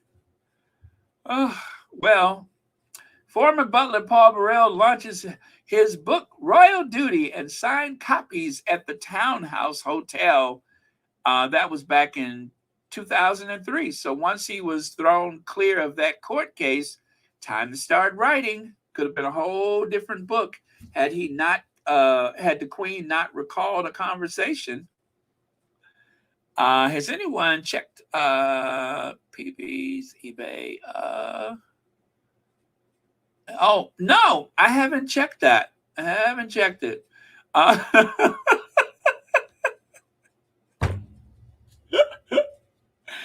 Good one, YM Droid. Good one. But yeah, it would be worth looking into, Scotland Yard, if you're listening. Princess Diana's butler, Paul Burrell, wins phone hacking damages from Mirror Group newspaper. Surprise, surprise.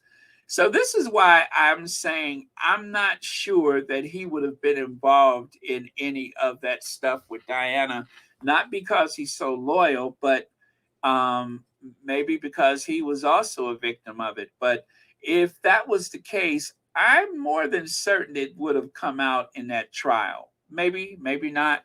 But Princess Diana's butler, Paul Burrell, has won damages and an apology from the publishers of the Daily Mirror for phone hacking and press intrusion, which he said harmed his relationship with the late royal. Now, Harry did say he was a two-face. The 64-year-old former aide to the Princess of Wales was targeted by journalists with Mirror Group newspaper between 1995 and 2008. Thanks to his close relationship with Diana, his subsequent career as a media personality, I say opportunist, but they say media personality.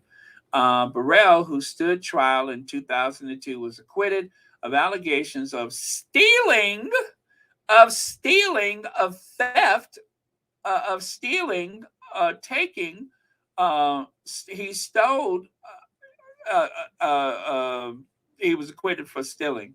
Some of Diana's possessions also blame media intrusion for great psychological and the breakdown of his marriage. Wait a damn minute. You mean to tell me he don't say that is what caused the breakdown?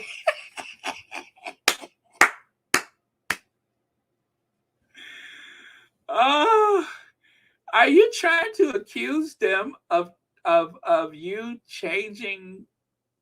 I'm just going to say changing to be politically correct. Are you going to accuse them of causing you to change your preferences suddenly? Is that what I'm hearing? Is it what?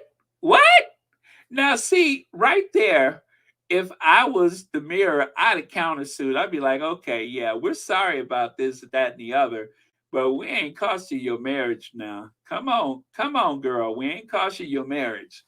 Oh,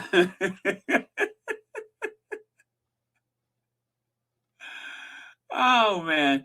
Charles says, can you imagine the media focus on Meghan's beguiled Harry? He started dating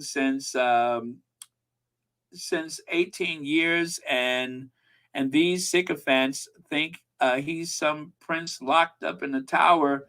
What a bag of garbage the media peddled. Thank you so much, Charles, for your comment. So,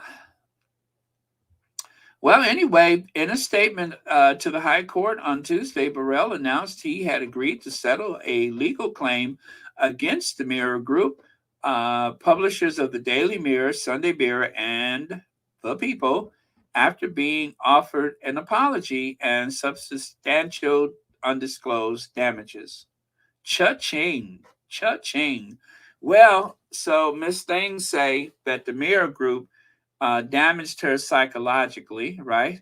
Then she say that it cost her marriage. I mean, you know, what happened that the Mirror done to them, they?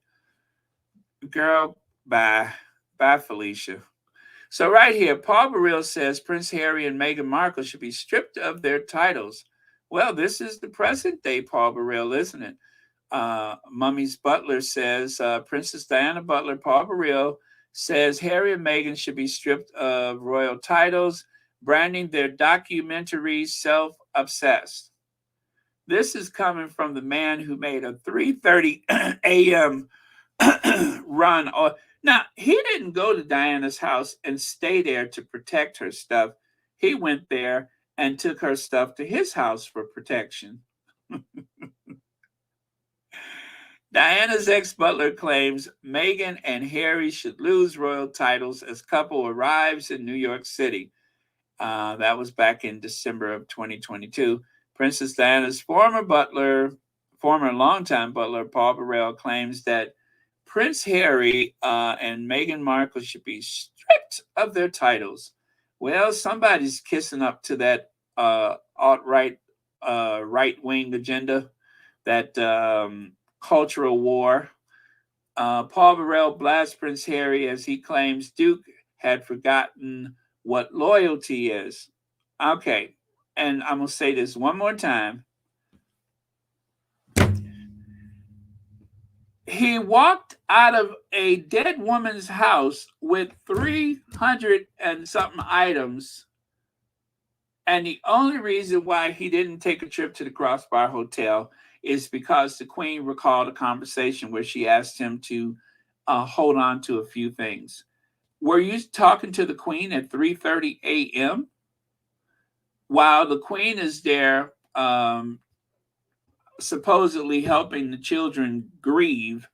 So right after Diana's death, with all of the crisis talks going on in the government, with the Queen taking the children to church the next day, you mean to tell me at 3:30 in the morning, the Queen called you and say, hello, hello, hello, Paul, hello, Paul, yes, here, go to Kensington Palace and raid Diana's flat.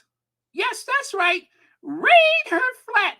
I want you to strip everything. Take the toilet paper, the Versace gown.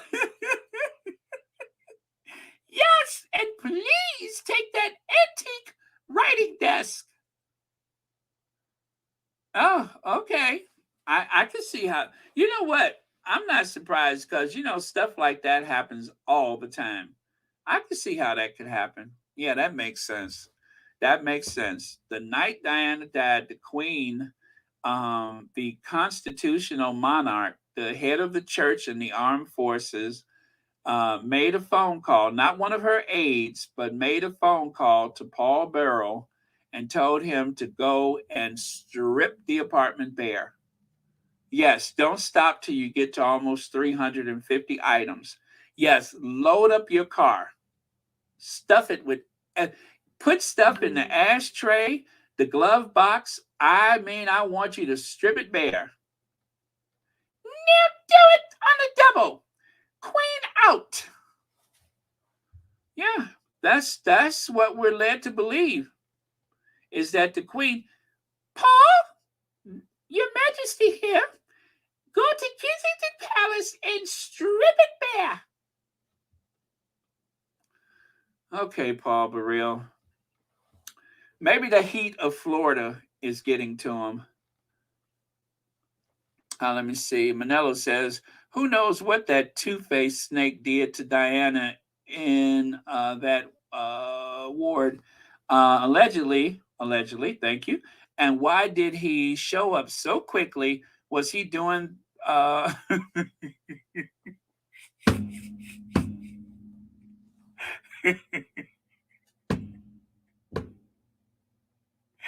Manello, I didn't know you talk like that.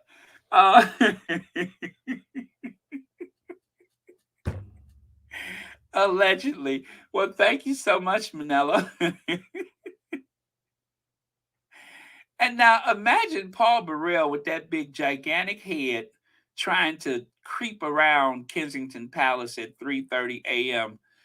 This guy has had such a come up. He went from carrying corgis by their bottom off of the royal flight to a reality show star. All of that in such a short period of time. I tell you, talk about a big come up. He's never had it so good. He would have never afforded this life had Diana not died tragically and mysteriously in that tunnel in Paris. I mean, I hate to say it because it sounds so crude, but it seems like that was the best thing that ever happened for him. You can tell how remorseful and how loyal he is to Diana's memory since he won't stop talking about her and making money. That's how loyal he is. Paul Burrell hits back at angry and privileged Prince Harry as he tells TV hosts he doesn't recognize the young man I see today after Duke of Sussex accused Diana's ex-butler of milking her death for money. Well, of course you don't recognize him because you don't know him. You knew a child who probably wanted nothing to do with you. Nothing. You never hear any. It's amazing how the Royal Protection Officer, Ken Wolf, who I don't, Wolf, whatever, I don't like him no more either.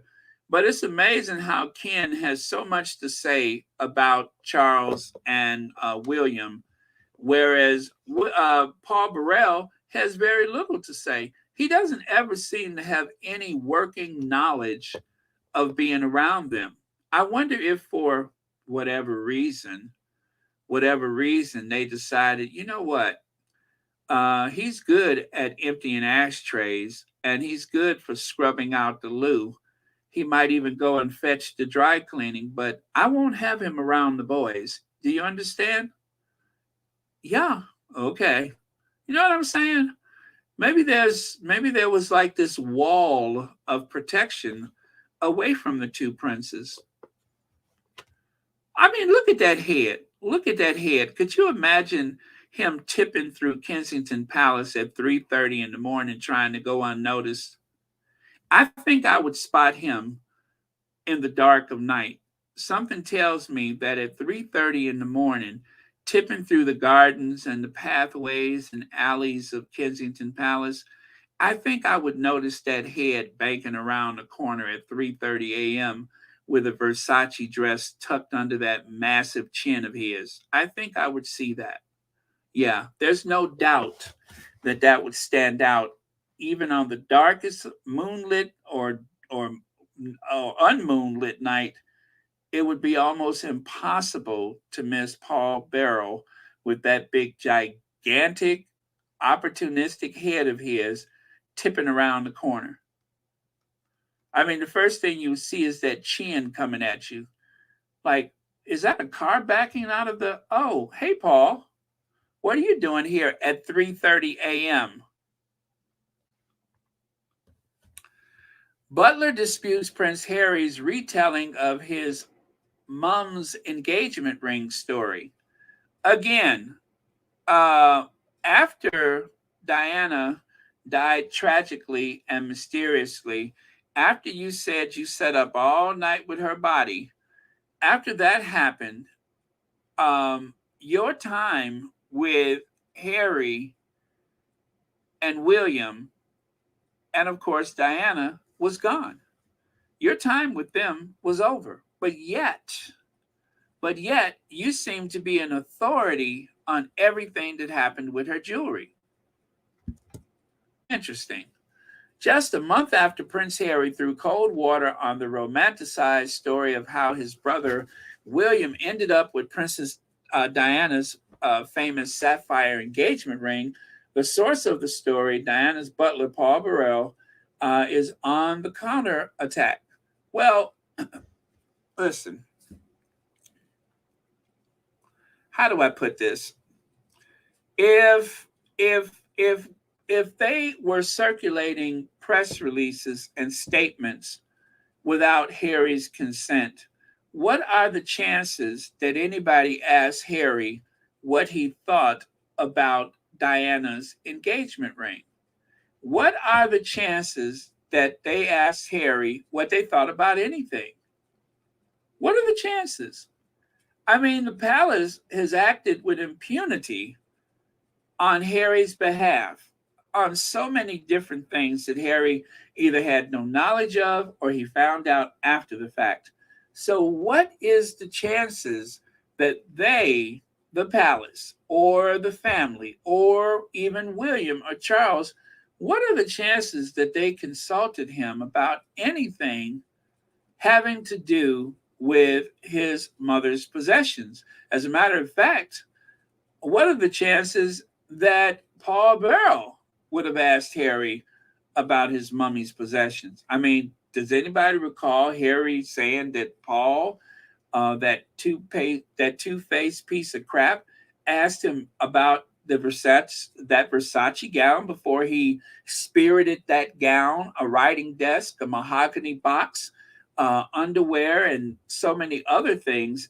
As he spirited that stuff away in the dark of the night, what are the chances that he asked Harry or knew anything about what Harry thought? Yeah, thank you, Adrian. There is zero chance. So he doesn't know. He doesn't know. And when you don't know, the next best thing is to just guess or to make up something. How about this one? Remember that time he made up his invitation to the royal wedding? The television presenter was pictured being accosted by security as he walked through the market town where Prince Harry will wed Meghan Markle later today. So he thought, well, let me see, my head is so big, nobody's going to stop me. Matter of fact, my chin could knock a couple of them down. So he goes pushing that big fat head of his through the crowds of Windsor. And he thought, well, if I wear a pink tie, nobody will notice me walking into this wedding without an invitation. And just for I guess as a distraction, he would take that boy toy behind him. He would take the boy toy with him. Now, actually, I don't know if that kid is with him or not, but as you can see, there seems to be some type of action figure behind him. And I'm assuming that he's with Paul Burrell. I don't know. I'm just assuming. I'm going to allege that he brought a boy toy with him. Maybe, maybe not. I don't know. But yeah, he thought that he was just going to push right through and only to be embarrassed when he was turned away. That takes a lot of nerves. That takes it. You know, it's scary to think the kind of people that Princess Diana was surrounded by. It's just like Harry says, I got a sick feeling. That gives you a sick feeling when you think of some of the horrible people that surrounded Princess Diana. #1 bestseller, A Royal Duty. They don't want Prince Harry to tell his story, but it's okay for Paul Burrell to make money. Let me see here. What did I forgot what I put up there, and I wrote that one myself. Telling Harry, yeah, they don't want Prince Harry to make, they don't want Prince Harry telling his story, but it's okay for Paul Burrell to make money. Harry, Diana, and the entire royal family story. Yeah, telling Harry, Diana, and yeah, that's what he's doing. So A Royal Duty. If you give me a chance, I'm sorry, one more time. If you give him a chance, he'll crap all over you. So yeah, that was my slogan for his book. If you give him a chance, he'll crap all over you too. So Princess Diana's ex-butler claims to have secret he must share with sons. I think they should know. Well, this is the latest alleged grift. Paul Burrell went on the Lorraine show, of all places, and he told Lorraine that there's certain things now that he, has found out that he has, what is it, testicular thyroid? No, not thyroid, prostate. I think he has prostate cancer. So now that he's received his cancer diagnosis, he decided that there's some things that William and Harry need to know, and I need to tell them these things, and I just need to meet with them one time. These are things that I'll never say to anybody else. but I just I need to meet with them just one time so that I can tell them some things that they don't know. Now, if that don't sound like somebody working a root, that sound like somebody working a root, somebody working a root. If that doesn't sound like somebody working a root, there's just some things that they need to know. That's like when one of those evangelists look out to the crowd and say, somebody here is going through something. Well, if you put 500 people in a confined space and you name just about any illness or any type of financial troubles or something like that, chances are you're going to find at least one, possibly 50 people going through the same thing, right? Well, this is what he's doing. If you know, ask anybody, do you have something that you need to tell somebody that they didn't know? I'm going to say yes. That I need to tell them, maybe not, but I'm going to say yes. I could think of something that I hadn't said before. Sure.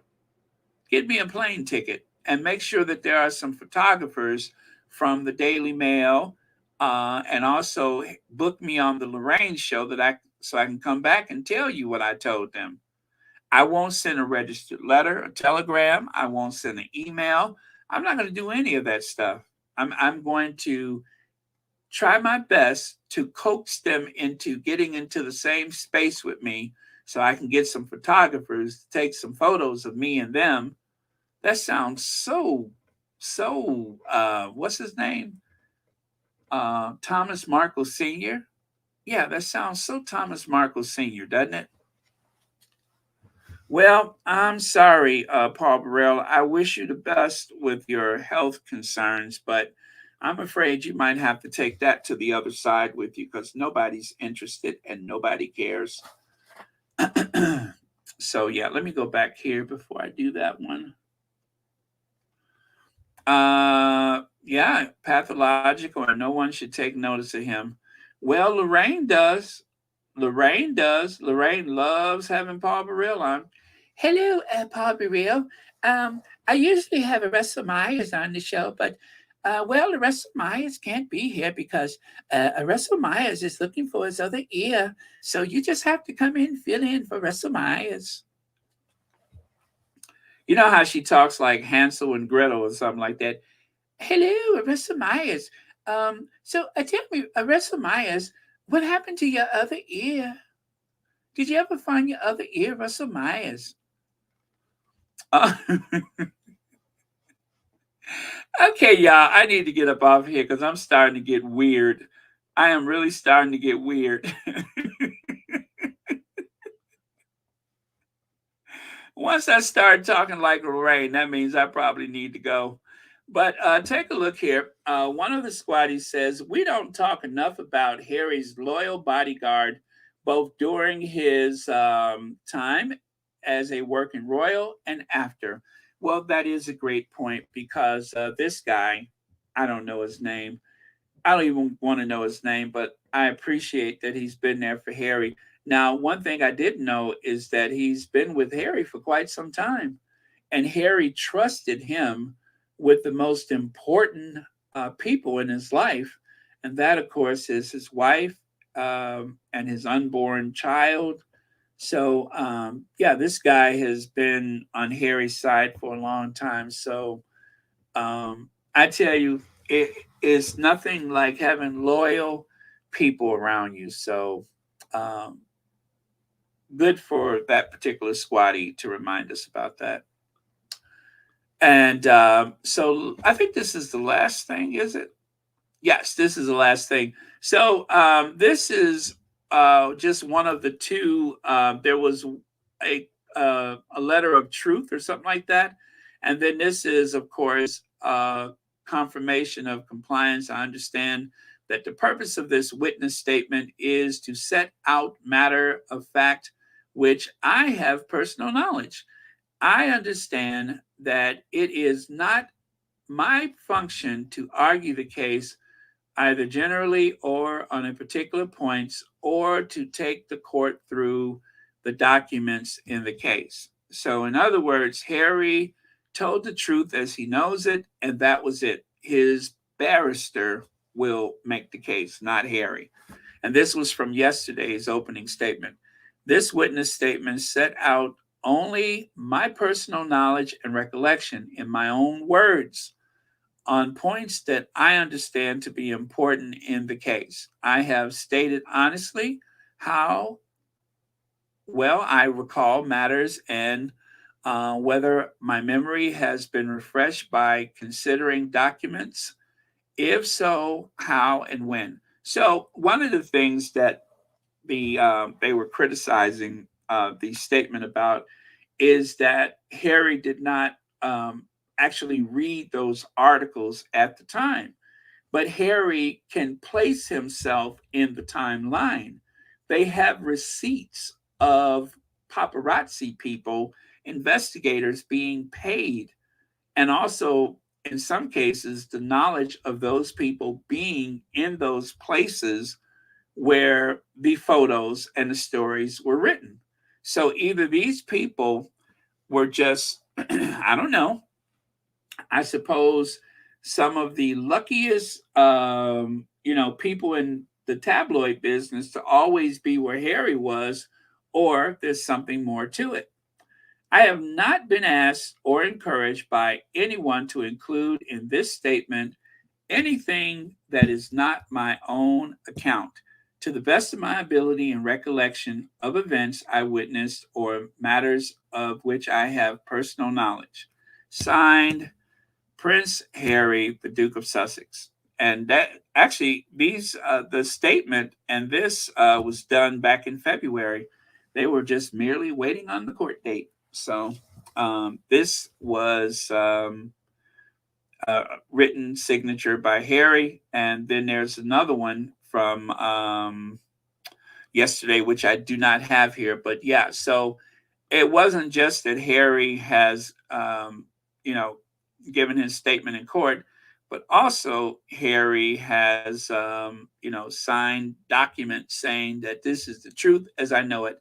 The other one is a truth statement, and it says, I believe the facts stated in the witness statements are true and understand the proceedings for a contempt of court may be brought against anyone who makes or causes to be made a false statement in a document verified by a statement of truth without an honest belief in its truth. Signed, Prince Harry. So when Paul Burrell says that Harry owes him an apology, that's about the best that he could expect to have from Harry, because Harry has told the truth as he knows it in a court of law, period. So too bad, Paul Burrell. You're just going to have to suck it up. This will inevitably help you find a place on more of these talk shows. So he ain't as upset as he pretend to be. And with that, you guys, I'm going to say thank you and good night. Thank you all for being here. Thank you for moderators for keeping this a safe space. And thank you all for your very, very generous contributions. Greatly appreciated. Thank you for the new members. And thank you also for those that have reached those milestones in membership of 10 and 18 months and such. I am just amazed by that. Thank you all so much. So yes, thank you and thank you and thank you. So let me look at a couple of more comments, and then I will be looking for the last word of the day. As a matter of fact, why don't I go back to my new favorite photo? You guys know what that is, right? This one. Love that. Well done, King Harry. Let me see here. What's that? Jose Williams says, I must rush to the palace and beg a lowly servant butler what William intends to do when he's king. A servant is sure to know. That'd be interesting because William don't know. William wants it, but William is kind of like a junkyard dog, barking at every car that goes by. Once he catches the car, after he chases the car. Once he catches it, what is he going to do with it? What do you do with an old Buick?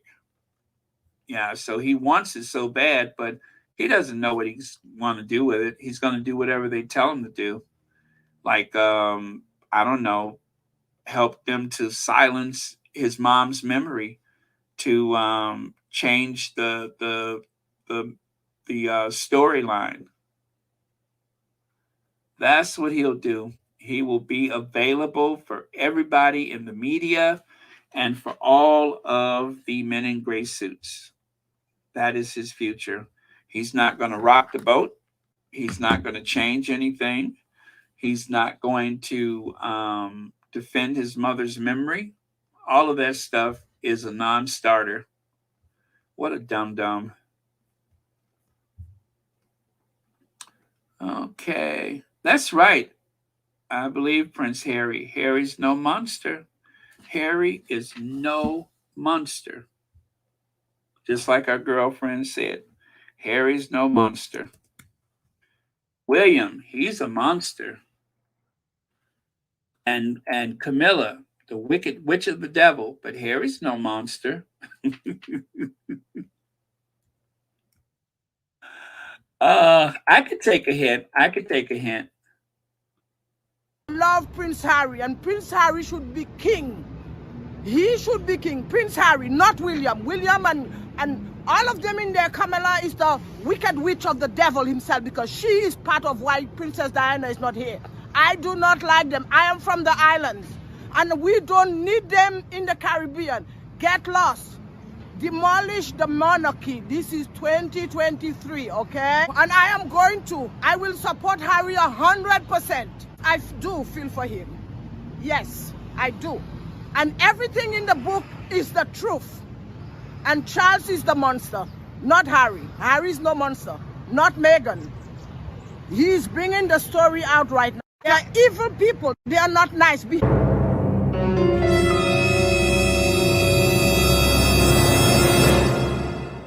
Behind the wall, we all are one human being, and behind that wall there are no difference with me and you and any other Brits. Give the people back the money.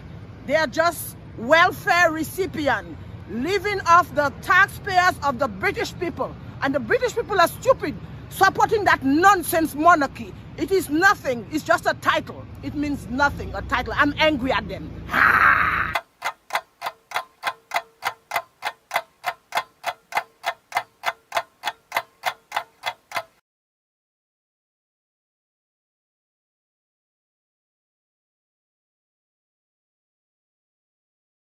And I believe everything he's saying. He's no monster. Camilla, she's the wicked witch of the devil. All right, you guys, I think that's good for today. Thank you very much. And let me see here. Okay, how shall we close this out today? Thank you, Victoria Fabre. Let me see. Joy Moore, thank you for being here. I appreciate it. Oh, by the way, you guys, I spoke to Jerry White yesterday. She hasn't been on here for quite some time. She had to have another surgery, and she says for you guys to please pray for her. She specified that she wants you guys to please pray for her. She hasn't been able to listen as much, but yeah, she had surgery. She was out of the hospital. She's back in the hospital. And otherwise, her voice sounded somewhat strong yesterday. But yeah, she asked that you guys please pray for her. So thank you all so much. And let me see here.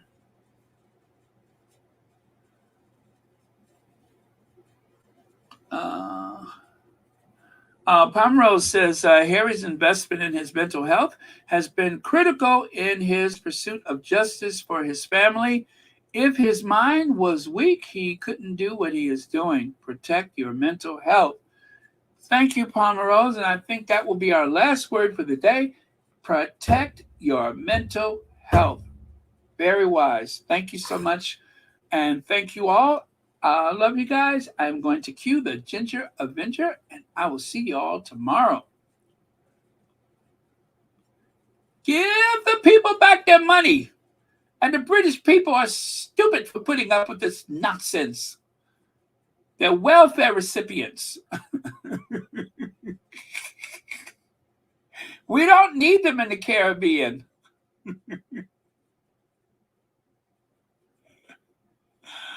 Oh, man. Okay. Let me see here. Oh, okay. Why can't... Oh, there it is. I couldn't find it. Oh! Wait, you know what I forgot? I forgot our queens. Where are our queens?